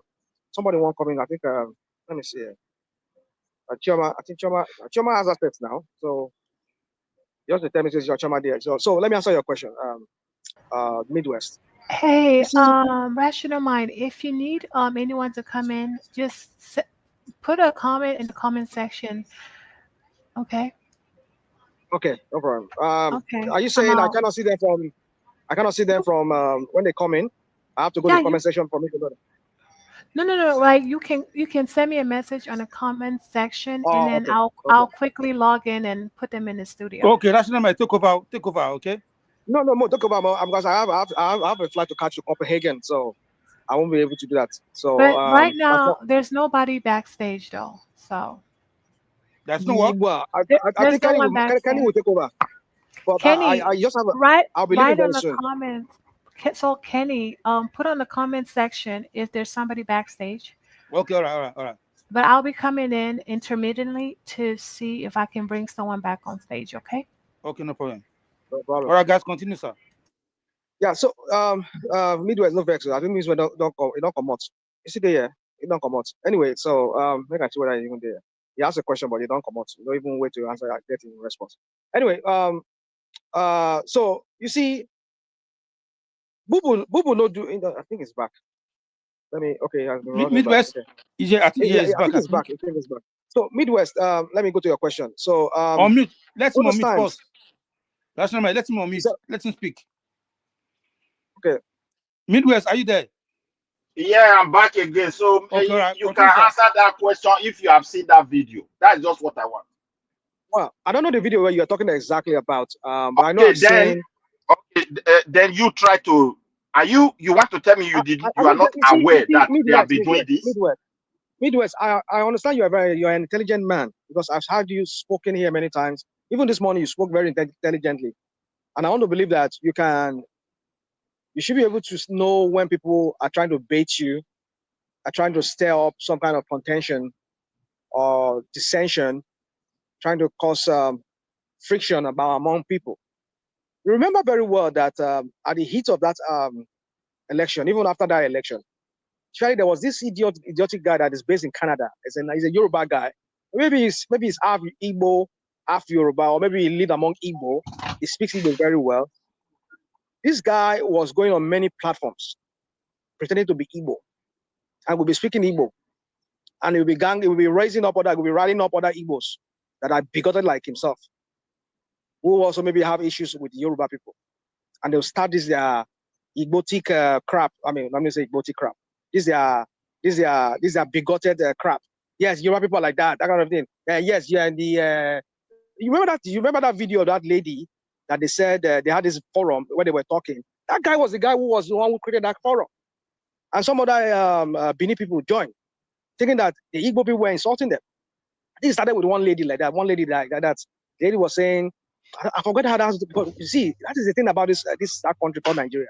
This APC Oloibroku party, they go overwhelm us with so many information that you start having amnesia. Wait. Rational mind. See the problem. Rational mind. Wait, I'm giving you time. Hold on. Rational mind. See problem. See rational mind. Wait a little bit. If you want to solve, you must admit that problem is there.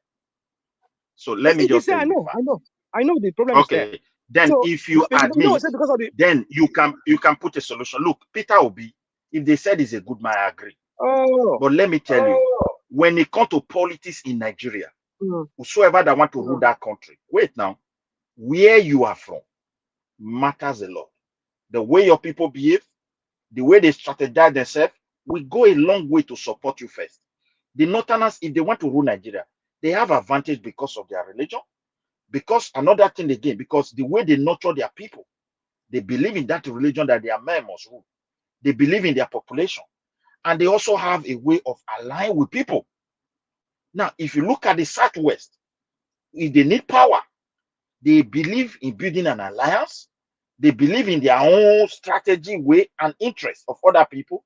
Then the South themselves, they are also learning. They now also understand. When you go to Southeast, their neighbors, they don't even care It's whether not their true. neighbors should be It's having not true. interest. It's not true. It's not true. You see, this is the Okay, thing we do. I let mean, me give you hold an on, example now. hold on. Wait. Midwest. Just calm down, I think we are calm on a down. bad stage. I think we are on a bad stage, isn't it? No, we're not. We are on air. We're on air. We never end down. As I can see it here, it's not ended yet. We're still, Okay. no, I don't. Let's not go backstage. Let's just stay here so that people can learn. I think we have about 50 something people listening. Almost. See, another thing again I want to so question. that people can learn. Hold on. Wait, beside politics going on today or election or someone will lose Midwest. 2007. I want to put something. I want to more on something straight. You see, Don't when I blame. come on this platform, can I say something Midwest? You don't drop again. Midwest. Let me bring it back. No, don't worry. Don't take it. Please. Are you back, Midwest? Yeah, it's back. So Midwest, just hold on, please. I know you have so many things to say. I want us to use this platform to educate our people. It is not true. It is maybe half true, half lies. It is not true that besides the Northerners that are the constant denominator. Why did they say it? They are the constant. Let me use the word. They are the constant in that country. Yoruba, Igbos, they've always have to align, and at some point act like they are not aligning. Take you back to the First Republic, Awolowo time. Awolowo was isolated, right? Then Azikiwe aligned with the North. The people were telling Awolowo, align. Later, he can't see the reason. Say, okay, let me align. Now I wanted to align with Zeke. Zeke already don't align with the North. So that back and forth has always been like that. After the Civil War, we saw that they ostracized the East. Come like saying Fulani, Hausa Fulani, and Yoruba people they do the country. Even the Yoruba people said they don't even really get the power. Besides maybe when Obasanjo became a military head of state. It has always been the North. They always use the Yorubas as their spare tire. So it has always been like that. So one thing we need to understand is this: North can only align with one region one at a time. They are the only constant in that country. Whereby they're always there because they see them as the only people that have the land mass and maybe the size of population. That is why.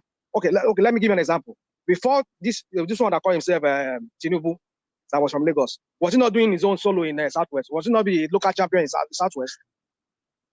PDP was a conglomeration of South and Southeast and the Northerners.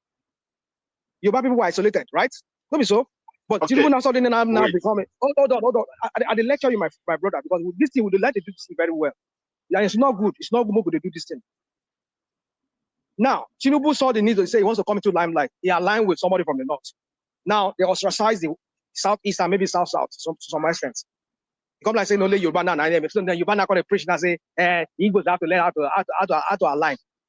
You go better for Tinubu and all these people they talking about. They've always aligned. Don't say that now. Don't say, stop saying that. Don't swear for anybody. See, rational man, make it's annoying, my brother. It's not good. Rational man, you are spoken well, but make I respond. I respond to you. I take it back.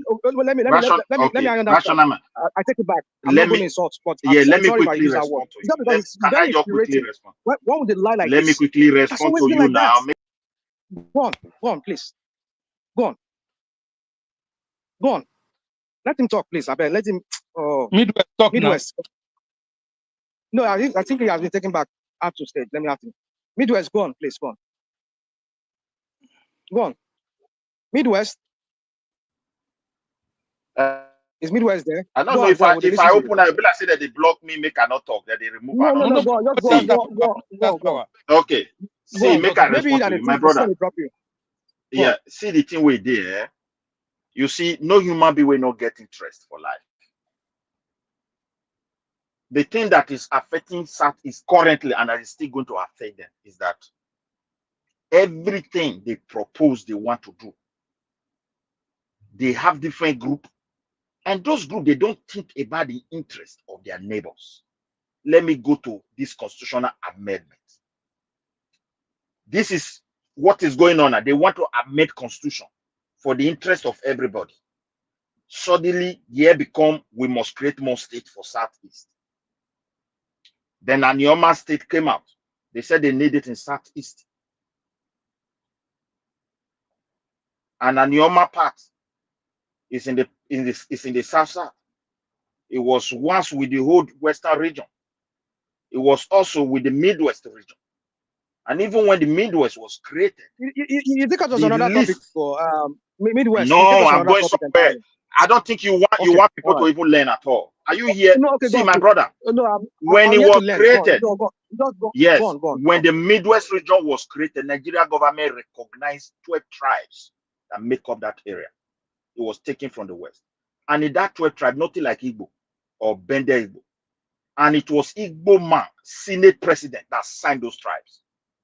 So that's why when they are pointing finger, this one shoot me, this one do that, let them try to operate in honesty. They are not dealing with fools. I'm just telling you history of Nigeria now. They know it themselves, but they will never say it. But however, do we really have people who associate as an Igbo in that area? Yes. But are all the old people Igbo? No. Are they not aware? Have you consulted these people? You took their matter, you abandoned chiefs and noblemen and take it to Enugu to go and be shouting you want to praise it. You took their matter to what is it called, Uyo. Did anybody want? Everybody in the South want that state for the people, but not for Southeast. They even came in and started messing up the whole system. What people have been working for many years. You see, when you behave in the atmosphere of greed, you will never respect your neighbor, and that's what killed Nigeria today. Why is a country called United Kingdom? It's because they know they have differences, and they must agree to come together. Why is a country called United States? They know there's a lot of differences, and they have to come together. Until we do that in that space, everybody will come to struggle for the power. And when some people are struggling for their own, because they don't respect their neighbor, they engage in propaganda, they will be making mistakes. And people will come to suspect them. The distrust will continue to get wider, and that is what is going on. Until these people see matter and speak truth, not just jumping on people. And that's why people become so skeptical. If we give these people this power, we know we have been suffering. Are we going to end up in the fire? Because there's fire already. Midwest, you are doing something here. I just point something to you. I will want you to elaborate on it. Why I will, but I think I tried. But you were not listening to what I said, because one thing you insinuated was no, you didn't talk. You didn't talk about this one. You didn't talk about this one. Okay. Hold on. I beg, just hold on. Midwest. Yeah. I don't want to do this back and forth. You said Igbos have not been. Oh my God. Oh. I just muted myself now. Are you not hearing? I gave you space to talk. Hello, rational mind. Are you guys hearing me at all? I don't think we are hearing you. You are there. Okay, my brother. You hear place where they call it back. Somebody go live in Enugu. It's not an EDGO. He go come say that place na Igbo land. Okay. After the Civil War, when they come to Orion, this Igbo, our people will give the land free of charge. Give them things to plant. We grow up together. Nobody care. Now they call the teacher say they after. You think people will not know how to work underground and food them? Now then they jump on people. They must learn how to behave like people will need something good. I'm just telling you, that place they are claiming, that place they're born. So we'll come forth and we'll come carry. Then they instigate violence while all their people are quiet. They see it as normal. And when you look at the history they are teaching their children, it is history that Igbo founded that place. And those people chase us away. That means they are poisoning the heart of their children. They are making claim to it now. They are making claim to it as well. In Ife history, they did not say we coexist. We were the one ruling. Then the Yoruba came and chased us. The children, if they believe that, how do you think that thing will play on them? It's just like somebody is telling you, that is my father's house. Because they are strong, they chase me away. And they are now possessing it. That child will be looking for all means to go and find them. Their history is that they fought Benin. Their history is that they fought Kano. What kind of nonsense is this? You just raising children. The only thing you show to them is to make them to become wild, seeing everybody like someone that have hurted them. You don't tell them that when they Hold on, went to that Midwest. the You people see, there receive them. Midwest. I think say They Midwest. coexist Hold with on, them and they prosper with those people. My dear brother, all these things happen around. Don't blame Tinubu for it. If anybody put Peter Obi, Peter will go nowhere. I'm just telling. Rashidam, I don't like Tinubu. I don't know why. I don't know what Tinubu take from Rashidam that you hate Tinubu so much like that.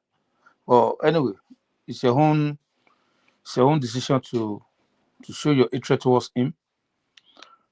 Rashidam is gone again. Rashidam, yeah, I think I keep dropping too because hold on. So anybody that's taking me out, if it's Chioma, whatever. But my point is this: I cannot put myself back because nobody's taking you out now. Nobody has my phone died. My phone died, and I had to switch to another device. So, and this device too, the battery is down. It's going to die any minute from now. My point is this: there's no power. I'm in transit. At the airport here, I'm charging, but still, it's not even charging. The charging here is not charging area is not working. I don't know what's not working. So yeah, and maybe when I get into the plane before I can start charging properly. So, and I'm very scared of using my phone charging at the airport because of this security reasons and all of that. So. Anyway, so and this one is going to die too any minute from now. So my quick thing is this: you see, Midwest, you are a very intelligent man. I know some of us we meant well here on this platform, but one thing we should know is that let us not skew history just because of some criminals who wants to perpetuate themselves as leaders over us, and because of that, we want to spin narratives. That's what I endeavor not to do that on this platform or any other platform. I try to be balanced. I might throw insults, I might throw this abuse or whatever you call it. Not because I enjoy doing that. It's just because I'm very annoyed at the way people just. I'm not saying I'm right in everything I'm saying, but what I'm saying is, I just don't want to like what Midwest was doing a while ago, saying Igbo people has to form. They have to learn to form alliance. What are you talking about? Igbo has always formed alliance in that country. In fact, they started doing the alliance with the Northern, with the North, joined Zeke, solely because Tinubu now has become a local champion. I mean, has become a national champion now. How did he himself begin? Was he himself He's a president. Hold on. Don't come, Kenny. Don't give me this. It's my president. I don't care. I'm saying something now that we should reason about. You're throwing that into the spanner. You're throwing that spanner into the wheel. It's my president. And so what? My point is this: is that Tinubu was once a local champion himself, just as Obi is a local champion. If you want to call him a local champion. Nobody told him then that you have to learn to form alliance and so that you two can become somebody. Nobody told him that time. When he was a local champion as AD, as the governor of Lagos, they were doing their own AD in the Southwest there. Nobody told him then, no, go and form your own local champion. No. I mean, go and form your own alliance with the North so that you can become something. So suddenly now an Igbo man now, you have to use that against an Igbo man. And the same Igbo people have always been, they've always formed alliance before now. A quiet man that became a vice president in Nigeria. Not true. You know what? Let me chime in. See, rational mind. I'm surprised. Rational mind. What's not true? You came with your upside down anachronistic account of history. They've always formed alliance. No. See, the South Asian, let's just say, they think in general that everyone else is subservient to them. And let me tell you, they don't think much of that. They don't think much of the Northerners. When they form alliance, of course, would you stop this crap? Would you stop this crap? Would you stop this crap, my friend? Would you stop this crap? How old were you? Did I touch a nerve? Hold on. Did I touch a nerve? No, you did. Yeah, okay. You did. If you want to know, now be quiet. Yeah. So let me talk. Listen. I mean, no, I'm not trying to be You condescending. don't really have a sense of history. How old were you when they did 1978 election and then the 1979 election that brought in Shagari? How old were you? What does it matter? Okay. What does it matter? All the damn history talking about. So do you know the alive in the Second World War or the First World War that you know? Listen. No, I'm asking a question. We're trying to have a rational conversation here. I said, again, no disrespect to you. I'm not trying to be condescending. If you don't have to answer my question, I'm saying, how old were you? And by asking that, I just want to know if you know what happened during 1979 election that brought in Shagari, or 78 or 79 election that brought in Shagari. Do you know what about how Shagari emerged and he made Ekweme as the vice president? Was it not alliance that they formed that brought in Ekweme? Some part of the Igbos that joined. What are you talking about? When people come here and say, "Oh, they don't," you should learn how to form alliance. What are you doing? I'm not saying it. Of course, they had to form an alliance. But when it comes to a real partnership between the Southwesterners and the Southeasterners, it doesn't exist. Where was your Tinubu because where was Tinubu before he go and join bring in Bubu? Where was he before? What alliance did he form? Was he not the local champion in Southwest? Was it not the reason why people were shouting during Jonathan time that Tinubu was in charge of the most prosperous states in the country and perhaps in freaking Africa, right? I don't even know. You're trying to undermine him by calling me a local champion. Russia might be quiet. Be quiet. Relax. See, you're trying to demean him by calling him a local champion. I'm not sure what that really means. Was he not? Midwest was saying. I'm kind of reverberating. I don't know. Go on. I'll mute myself. Go on. Okay, to what Midwest was saying. Somebody else has got to mute themselves. Midwest, mute.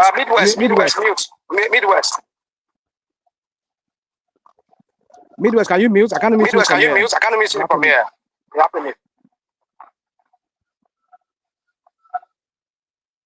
Go on, Baba T. Midwest, are you there? What's going on here now? One man, you're in the background.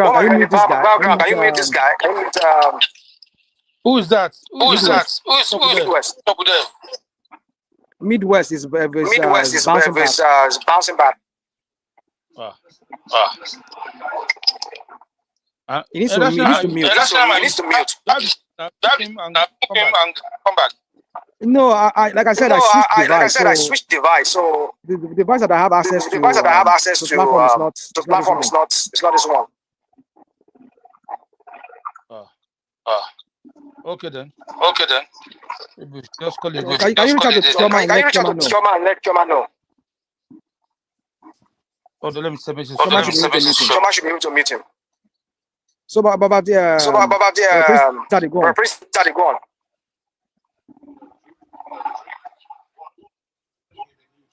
Yeah, I'm trying to go on. Is it better now? I don't know. It's not better. But anyway, so what Midwest was saying. I don't see. There's nothing wrong with it. It's telling you what we all see in the Nigerian space. The term microzoning was coined by the Southeasterners. And I think part of the reason is because they don't want to play politics as normally played. They don't want to play that politics. Because it requires you to actually, you have to give up. You got to give up something in order to form an alliance. You can't come there and dislodge people that have spent a lot of time, like Tinubu, over the years to build a line. And you think they show up overnight.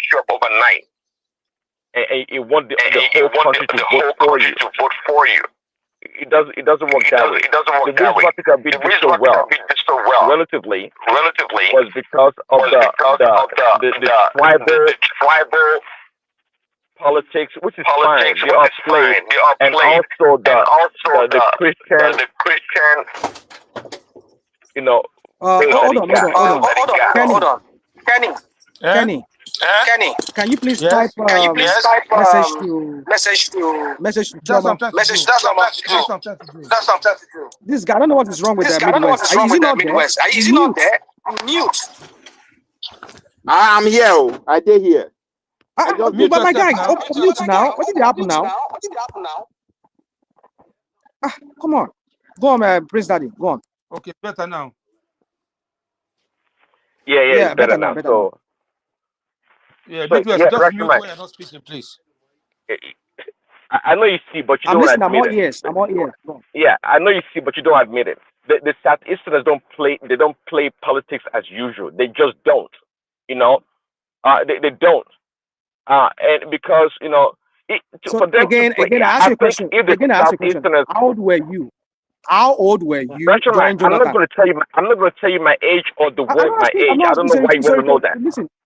No. I don't even care to know. It's a rhetorical question. By saying what I'm asking you, I'm not asking you to answer my question. It's just for me to like tell you that, my guy, if you were that old enough to understand politics, Igbos have always played politics in Nigeria. They've always played politics. Not because of this your Tinubu, this your criminal Tinubu and his criminals. That suddenly now they want to use this ethnic bait now and make it look like Igbos people are just like they're just non-entity. They don't know anything Even during about that politics. time at that They've always age, played I politics. What are wouldn't you I talking wouldn't about? know politics. Hold on, even at that time at that age in the 70s, you're talking about, I was too young to know what politics was about in Then that detail. those of Okay, us who lived through okay, those okay. periods, I'm telling But you, why are you talking the way you're I wasn't talking? a small boy Like when everything Shagari you became say is, president. hold on. You make it sound like we all don't reference history or historical records to make our point. I don't know why you have to know my damn age by that time. That's totally relevant. I'm not trying to listen. Again, Prince Daddy, no disrespect to you. I'm not really asking for your. It's you're more like a rhetorical question. I'm asking. I'm sure you know what I mean by a rhetorical question.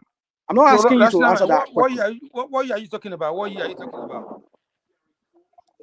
I'm talking about when Shagari became president. 79, right? 79, I think 79, 78, 79, I'm sure. He became president 79. So when the Kwame became his deputy, his vice president. So you know the politics of when Awolowo too. When Awolowo had to go and form alliance too.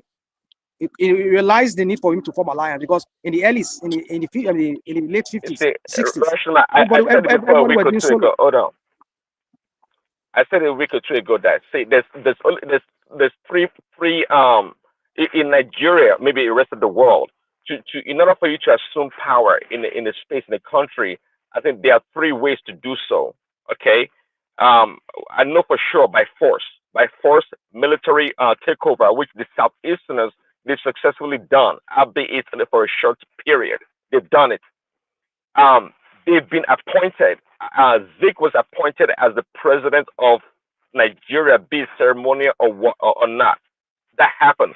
The third one that the Southeasterners have failed to do is to form alliance partnership with another side of the country for them to ascend to power. They failed to do that. So the question is why? And I think Midwest has talked about it many times on this show. They don't have that skill nor the ability, and I think the reason being because they don't think much of the other people. They don't think much of the Northerners. Actually, they don't think they're smart. They don't. They always talk down on Northerners. No. They do. Again. And, and when it comes to the Europe or the Southwesterners, hold on, they for some reason, they see us the Eurobats as rival, which is fine, but strategically they don't try to capitalize on the strength of the Eurobats as a political force in that country. They also want to look down on the Let me Eurobats, ask a which question. they can't do that anyway. They don't even qualify to Let me do ask a that. question. You said something now that you never. I'm not sure. I'm sure you never gave a thought. You never gave any careful thought to it. I said a while ago that the Northerners, even though I don't believe there is one North. In recent years, we've seen that we've seen this fragmentation of North now. But let's just assume that it is still one North. And I said a while ago that North is the constant. What does the alliance of Yoruba and Igbos has to do to getting power in Nigeria? What does it? So does Tinubu need the Easterners for him to become president? No. All he needs is the North.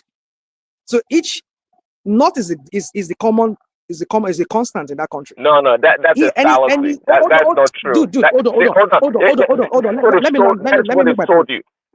me make my point. Let me make my point. That's not true. Without the South, I'll tell you why it is true. I'll tell you why it is true. Have you forgotten? Buhari tried how many times? Without the South. Hold on. He couldn't take the power. Yeah. Hold on. So Buhari went solo, thinking that only his northern vote will give him votes.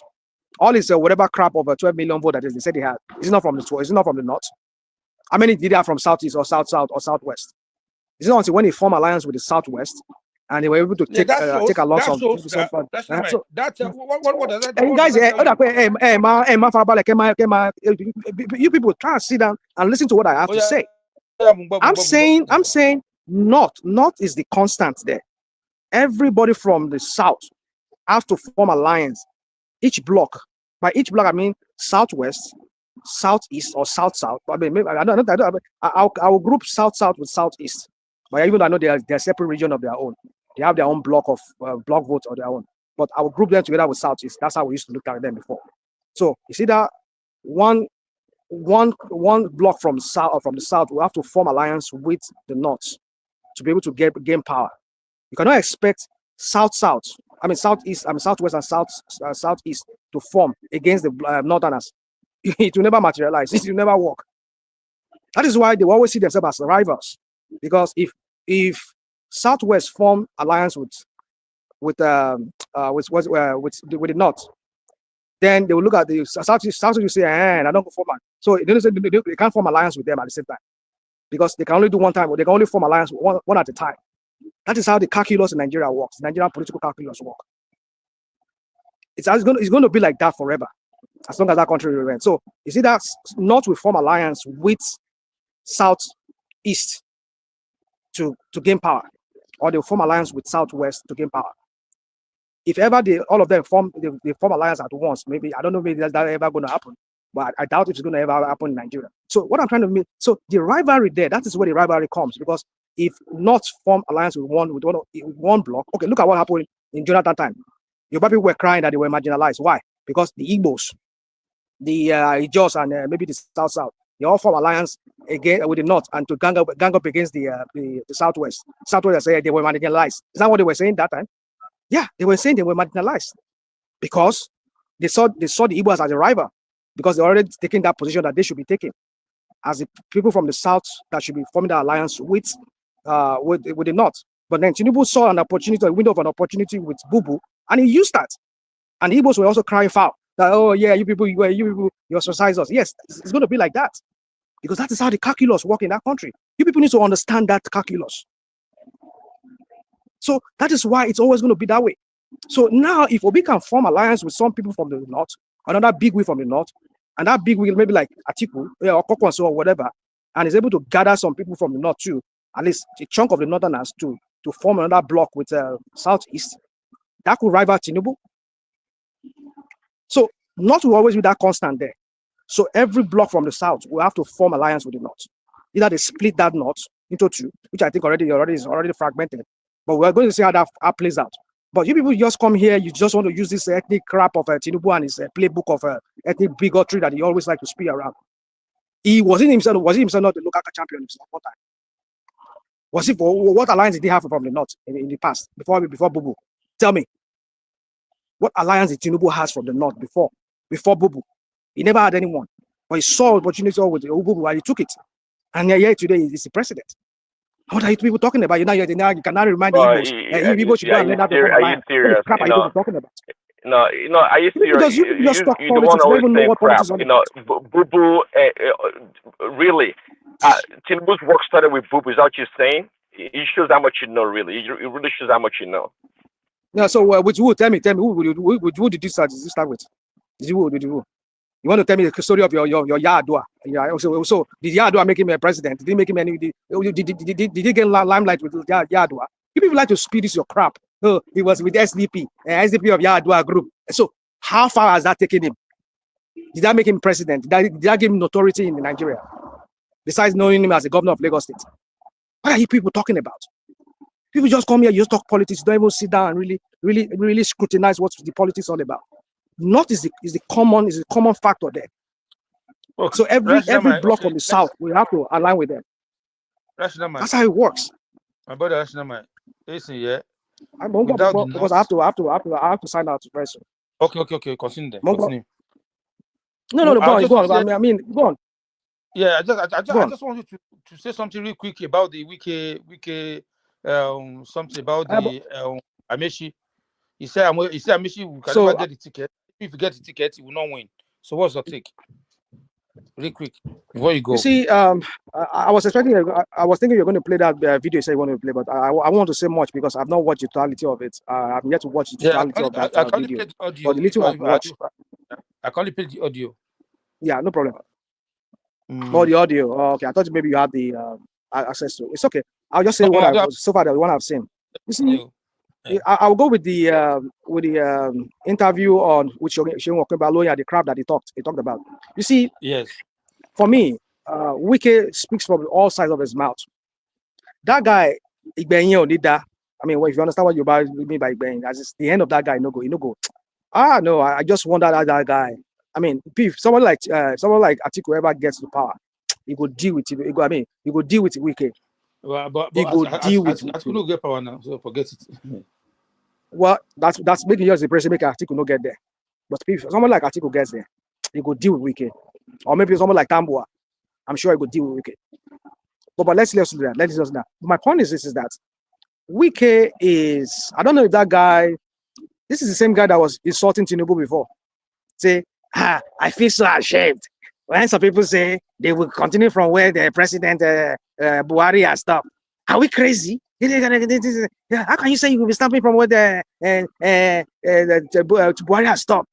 Buhari brought this, he brought that. This is the same guy who was insulting Tinubu back then, at the heat of it, when he was campaigning to become a candidate of the PDP then. Because Tinubu said, I will continue from where Bubu stopped. And he was attacking Tinubu back then. But suddenly now he has become one of the angel of Tinubu now. His messengers now. That he used that to attack every other person. So in politics, they say there's no permanent enemy now. So they are friends. So you just I get it. You see, my brother Kenny. You see, I refuse to let this Nigerian kind of way of thinking to affect my mental health, the way I operate. I refuse.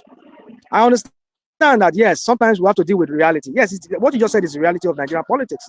Some of you said it already, that, that's how it's going to be. Well, I don't believe that's how it's going to be. But at least that is how it has been for now. But that is not how it should be. That's my own take. But the fact is, the reality is that is how it is for now. It is this dog-eat-dog politics.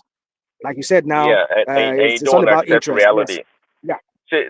Say you live in an that is alternate Nigerian world. That's No. That is the phony Nigerian reality. The politics where you live, the politics is dirtier and more criminal actually. To the contrary, many years ago. They don't do let me land. They don't do right. Okay. Many years ago, I used to say Nigerian politics or politicians are the worst. Based on my experience from what I knew, not till I came to this country and actually paid attention to politics and how they play that dirty, filthy politics. Politics here in America, election here in America is terrible. It's 10 times worse than Nigerian politics. The corruption in American politics is unbearable. Unbearable. Right. Okay, nobody's trying to paint. Hold on, nobody's trying to paint a picture that everything is perfect in Nigeria or Tinubu is the best person in the world. No, not at all. But when you speak, you speak from a position of anger. Your analysis is always skewed because you have this hatred. Yeah, I'm angry. I'm angry. And so you're right so about objectively, that. Objectively, you have nothing to offer. You have nothing to offer, and you live in an alternative world. We talk about the reality on the ground. We talk about the reality on the ground, and now politics is played, and you keep talking about this idealistic world. Oh, this is where it has to be. Like, you're not serious. Yeah. Because it's all about idea. Government is all about idea. It's a mix of idealism and reality. That's what government is all about. If you use reality, then there's nothing about idea, because at the very core of governance, it's about idea. People came together to form a nation state. I'm assuming you're a grown man. In the real world, in the real world, people don't like to. Listen, in the real world, you work with other people, and you don't have absolute power. Therefore, you have to negotiate. You have to actually answer some people's demands. You don't agree because you say nonsense all the time. If you do agree, talk. Wait, make I reply you because I don't get time to enter. Let me tell you something. whether you will believe it or you may leave it. See, before the advent of social media, you have talked about Nigeria history. I agree with you. A lot of things happen. Before the advent of social media, the Igbo influence in Edo, in Delta, in Here we go Bias. with this Igbo again. What did they happen now? Midwest, somebody they attack it for comment saying, Shana, what did Igbo do you now? Midwest. I don't know you to be like this. Like Midwest. Not What learn. did They will Igbo do you now? Let him land. Leave Let this him Igbo land. alone now. Let me learn my point. This is not the way to behave. It was far bigger than that of Yoruba. I'm telling you. They don't want to learn. Let them be insulting everybody. I'm telling you, see, when they started even this their IPOB, some of the Edo people who are insulting them today were the one who went to market where they say bribe and not the IPOB of it anyway. People were willing to work with them, my brother, until they started exposing themselves what is in their mind as a people. So what am I trying to point to you? Don't blame Tinubu or other people for some of their action. Their actions speak volume more than what they are trying to say we will do. Obi is declining simply because of the attitude of his people. Number one factor. One. So let me ask you a question. Let me ask you a question. When this the idiots in Aso Rock, hold on, maybe the idiot in Aso Rock, hold on, can I ask you a question? Wait, hold on now, my friend. You know going to talk like this. I don't interject you now. You go talk. Now you get the floor. You go express yourself. You break. You break. I want to ask you a question. I don't want to stop you. I just want to ask you a question. Make you answer that question with what you want to say. When this guy, this 80-something years old man, that is social media for Tinubu, what this guy that was attacking Atiku and these people recently, a spokesperson that worked for PM News. What's that guy's name? I don't like to be dignified. That's why I don't even want to remember their name. This man now, remember me name, Kenny. What's that man's name now? That says let's be the last time the Eagles will ever do this and do this. That man. What did Tinubu when NC Olu and all those all his minions? When they were when they were brewing, they were talking, they were just saying bigoted things. What did Tinubu say? Did you make any statement against them?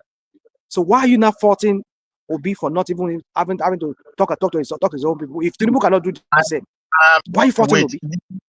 You made a mistake. I didn't tell you Obi did not fault his people. I've not gone to that. But did Tinubu do the same thing? Did Tinubu fault his own people? Go on. You don't drop again. Oh my goodness. I don't know. Whether I let this guy come in. I beg. Yeah. So my point is this, my friends, is that let's stop this egotic thing that everybody does here. Every tribe has their own for body. Yoruba people, I mean, not your Yoruba people, I mean, not your totality of Yoruba. The Tinubu Yoruba people, they have their own for body. Wait. They are very bigoted. Fine. Ration. Go on.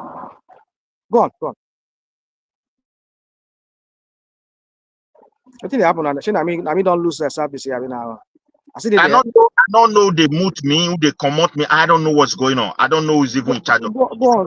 Just go on. Maybe it's the thing they drop. Go on. I was dropping it too. It's probably your network. Okay, don't take tribes away. That's the topic. Don't take regions away. Don't take how will I put it, religions away. All these things matters a lot. If you don't know the importance of this, forget about all this noise on social media. I start from somewhere. Why do I refer to social media? Look, the more you continue to, allow your own people to be brainwashed. I will use my own self as an example, as an Edo person when I was growing up. Nobody told me my ancestor owned this place. Someone came. We were the one living there. They came and chased us away. Do you know the effect? It's just like your grandfather telling you, that house that man is living, it was our grandfather's house. They chased us away. Now they are occupying it. So there are many things that are going on. People are digesting them. and he walk Now, on what do you mean them. this is what they talk about? My friend, you have to talk in parable. I don't even know what you they talk, sir. Just the hammer on this Igbo Maybe people. you are not. You start from saying they compare Oba Okpolokpolo. You say they call. No, Yeah. wait. Maybe I did not. understand. I don't understand what you talk. I don't even understand.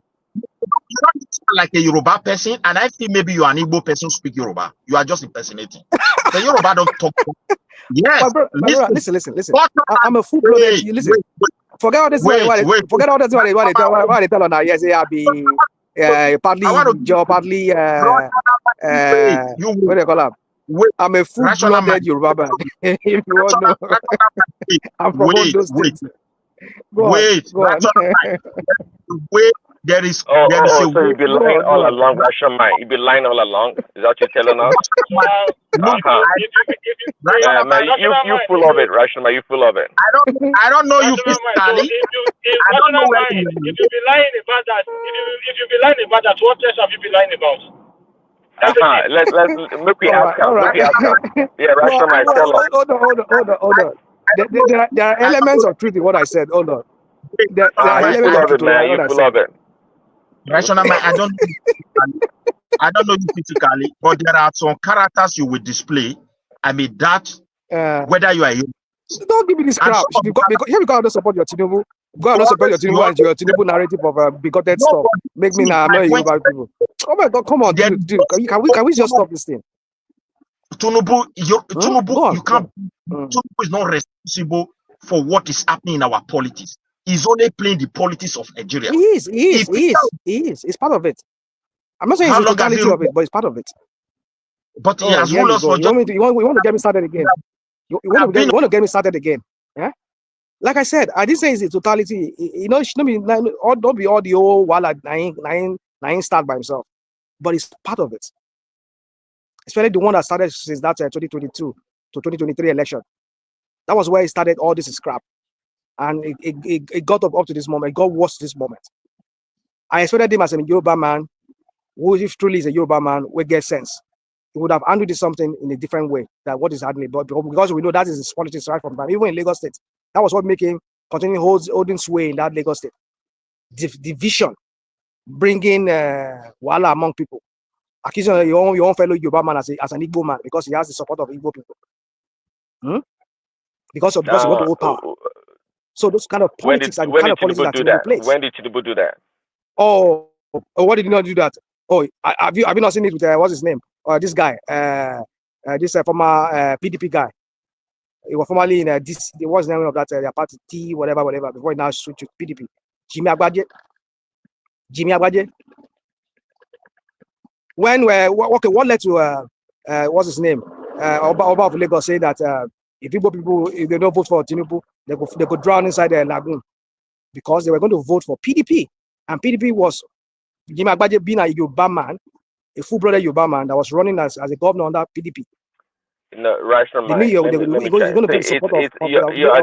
Listen, in America that you live here, you see, you don't like listening to the truth. You don't like listening to the truth. So why would a fellow Yoruba man be accusing his own fellow man because he's getting the support of some block of people because they vote that block, and that person? I didn't mean Jimmy Agbaje now is an Igbo man, really. I can say, okay, yes, maybe that their bigotry can a substance to it because how can an Igbo man come and say he wants to become governor in Lagos State, which I don't say it should not be. On the menu for the day. I can understand politics as usual. But your own fellow Yoruba man, did not try to de-Americanize Barack Obama being a Kenyan and all this thing. It's politics they play now. Come on, dude, let's not start this American crap. You want to start it? Let's not do that. No, I'm trying to make a reference point. I don't want to go that route. You're not going any route. I'm trying to make a reference point. See, you have a difficulty understanding simple concepts, Russian man. That's one thing I see. But it's amazing. Okay, sorry. It's amazing how people think you make sense. You barely make any sense at any point in time. Because your submission is always skewed from point of hatred or it doesn't fit reality. Okay, people will use whatever is available. It's a tool that any politician will use to their advantage to gain a upper hand. I don't know what the big deal about it. I mean, it makes it sound like we don't live in a tribal or ethnic society in Nigeria. I do not have hate. Listen, I do not have hatred in my heart. All I have is I can be angered. I can be angered. I can be upset. And if I speak the way I speak, not because I hate anybody, I'm just angry that people that are supposed to be in the know how to govern and lead a nation, and they're acting this way. That's what I'm angry about. And when I'm angered and I speak most times, I would say 80% of the time I'm right. Well, let me say I'm right, but most of the time I know what I'm talking about. That I try to be right. Maybe 20%, maybe it could be, maybe I'm skewing things maybe because of my anger at that point. But I said I'm very rational. That's why I go by the name Rational Mind here. I try to be very, very rational 80% of the time in my submission. So the only 20% will be maybe when people trigger me. There's nothing rational about your submission. Rational. Yeah, there's nothing rational, right? Absolutely nothing. If you're going to say you're rational, you say 5%. You say 5%.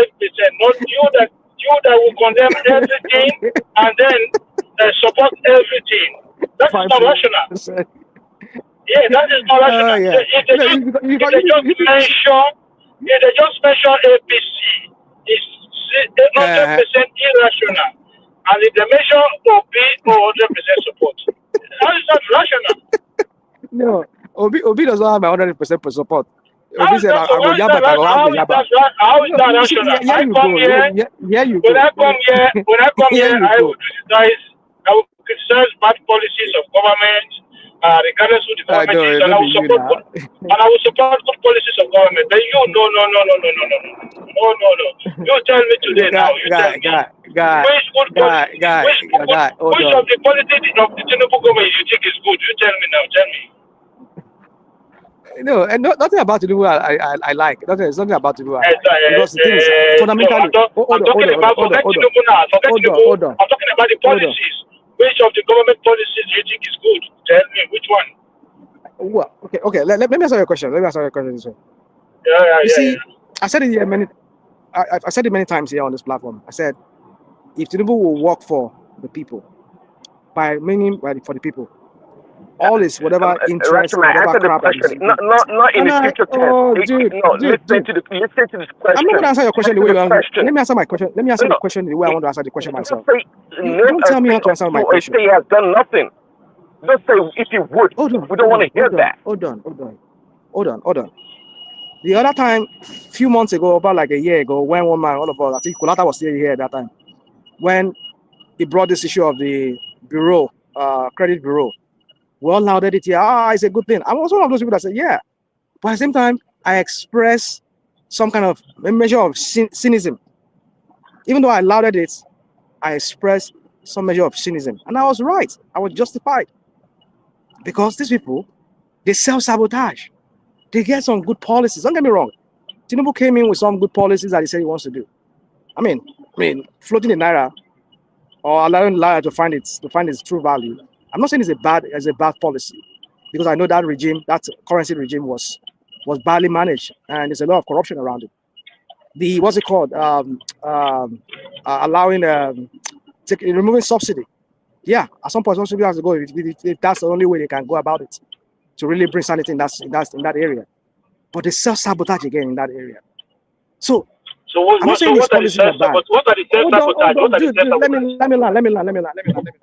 So my point is this: is that whenever I express cynicism here, this doubt, for those of our people who don't understand what I'm saying, my Dogo Turenchi, when I express this doubt or I criticize Tinubu, not because the policy in themselves are bad, it's just the way and manner in which you go about it. At the very core of it, well, that's where you fail. That's where you fail. No, you don't have to lie. You don't have to lie. Let me conclude this way. So, at the very core of it, I believe they are not genuine about it. They're not genuine about it. They just want to we could just make it say they do something. No, they're not really doing it because they really care about the people. Just want to throw policy out there and make people believe, like the Coastal Road. Where is it? I have to get up. Hold on. From 7 years. From 7 years project now. It's like something we could do forever. Hold on. There's no straight line from A to B. There's no straight line from A to B. Is the Coastal Road right? Hold on. You acknowledge if he has a good policy. Hold on. You acknowledge if he has a good policy. Coastal Road is a good project. It goes about it may not be the best way possible. Hold on. Obstacles along the way. See, here you go. So because he doesn't do it the way you want him to do it, therefore you don't like him or you don't like his policy. Let him go on. Let him go on and do it That the is way he wants to childish. do it. And how far is it going? How far? How far is it going now? Well, How far is it going? because How is he faring? you want him to fail, and at every How is he turn, faring? you know, you want to criticize him How at has every that turn. improved You the don't want. economy? You're not going to wait for the final result. There's You just nothing to want to wait criticize him because just to I've show seen. Hold on, that hold he's on. incompetent or he's not doing the right thing. I've seen his crap done. I've Yeah, seen the crap he did in Lagos. yeah, The road, yeah. the light rail they started building during Fashola time. You know how many years it took them? And then when we talk about it, like say, Rashomon, you're it was full of it. PPP. My understanding is Come that on, go and sit you work in down. Go and sit construction. down. In America where you live, They it takes don't do 10, 20 years things sometimes to build a damn freeway or a major project. It takes 10, 20 years in America. because hold on, because there's planning. They do planning. They do a lot of visibility studies. There's a lot of environmental factors, a lot of other factors that you have to put into place. They don't just go They about don't do just it in building Nigeria. stuff. They didn't do it in Lagos. They Your didn't do it. They don't coastal do it in road. Nigeria. Your coastal road. What did he do before they just awarded the contract out? Did he go through a normal bidding? Because suddenly because he's the president now, he wants to make his body to be rich like himself and his son. Well, that happens everywhere. His own That biological son, freaking whatever, happens maybe his everywhere. biological, I don't even know. That happens everywhere. See, so what's And sometimes then when go you and sit talk, down. Where you is it know, everywhere? hold on. Sometimes Go when and you sit talk down, my about friend. you can expose yourself. You do expose yourself because when you How talk so? about Nigeria, for example, like, oh, what you experience and what you're saying is never been done elsewhere in the world. This is so phenomenal, and that's a lie. That's a lie. Many times, people, the chronism is everywhere. It's everywhere around the world. It's in America. They are It's even much bigger. they are chronism. There's a chronism. Okay, Not the so way why you we pretend do like it in Nigeria. it only happens in Nigeria? Come on, dude. You said something now, and I agree with you. Again, it goes back to what I said. The way and manner in which they go about things is where that is where the problem is with them. If Tinubu enrich himself, enrich his cronies, boy, serve the people. Do what is right. Don't pay lip service to it. Don't just do it because you want to do it because you want people to know. Say, look, I'll give you an example of that coastal road now. Where's it going? Where's that coastal road going? From 7 years, they say they're going to finish now. It's not even looking like they're even going to do like even up to Akure. I mean, up to Ondo State. I mean, at Delta State. Even the 8 years that you're going to spend in that if you're going to spend 8 years, it's not sure it's going to do it. And on top of that, you're packing on that project, and you are starved. You are cash strapped. You don't have the cash. You don't have the means.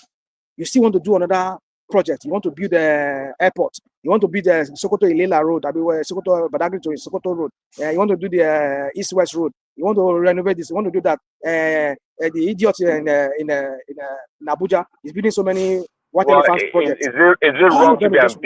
Is it wrong to be ambitious about projects or things that you want to do for your country? 2027 is loading. They need money to buy your votes. I think that's what they're doing. To steal money into their pocket and to buy people's votes. I leave it at that, my friend. I need to go. I need to catch my flight. I'll see you guys maybe later. Safe journey to what, Copenhagen? Yeah, I mean, it's just. I enjoy coming here and terrorizing you people. Terrorizing people. You know, all these Agbado people. I like to terrorize them now because before people they do gentleman no day. I mean, they do gentleman with them now. Tit for tat now. Because you people are not the kind of people that people should be pampering. Because I know Tinubu has come with his propaganda machine. I mean, few weeks ago, he inaugurated his propaganda machines. And I know some of them have been coming on this platform. They're going to be talking and be promoting the crap that Tinubu and his criminals are doing in that country. And you want me to come and sit down and you dish it out to me and then you force it down my throat and I will accept it. I would never accept it. Tinubu needs to do better. If he really wants to put his own footprints in the sand of time, that yes, he's a great leader.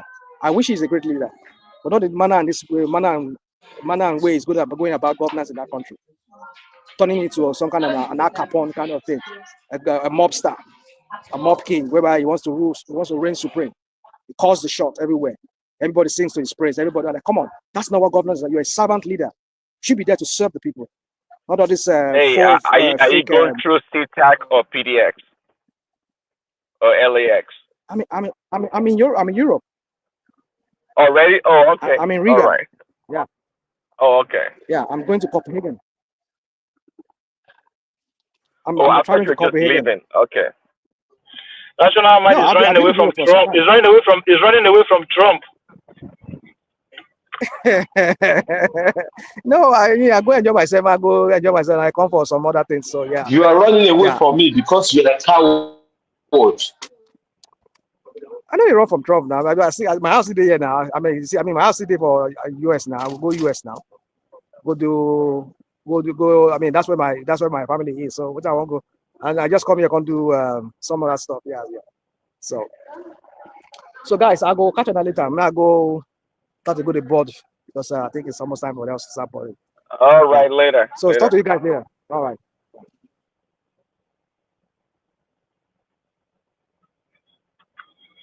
Anyway, guys, we'll talk later. All right, cool. Later. Later, guys. Bye.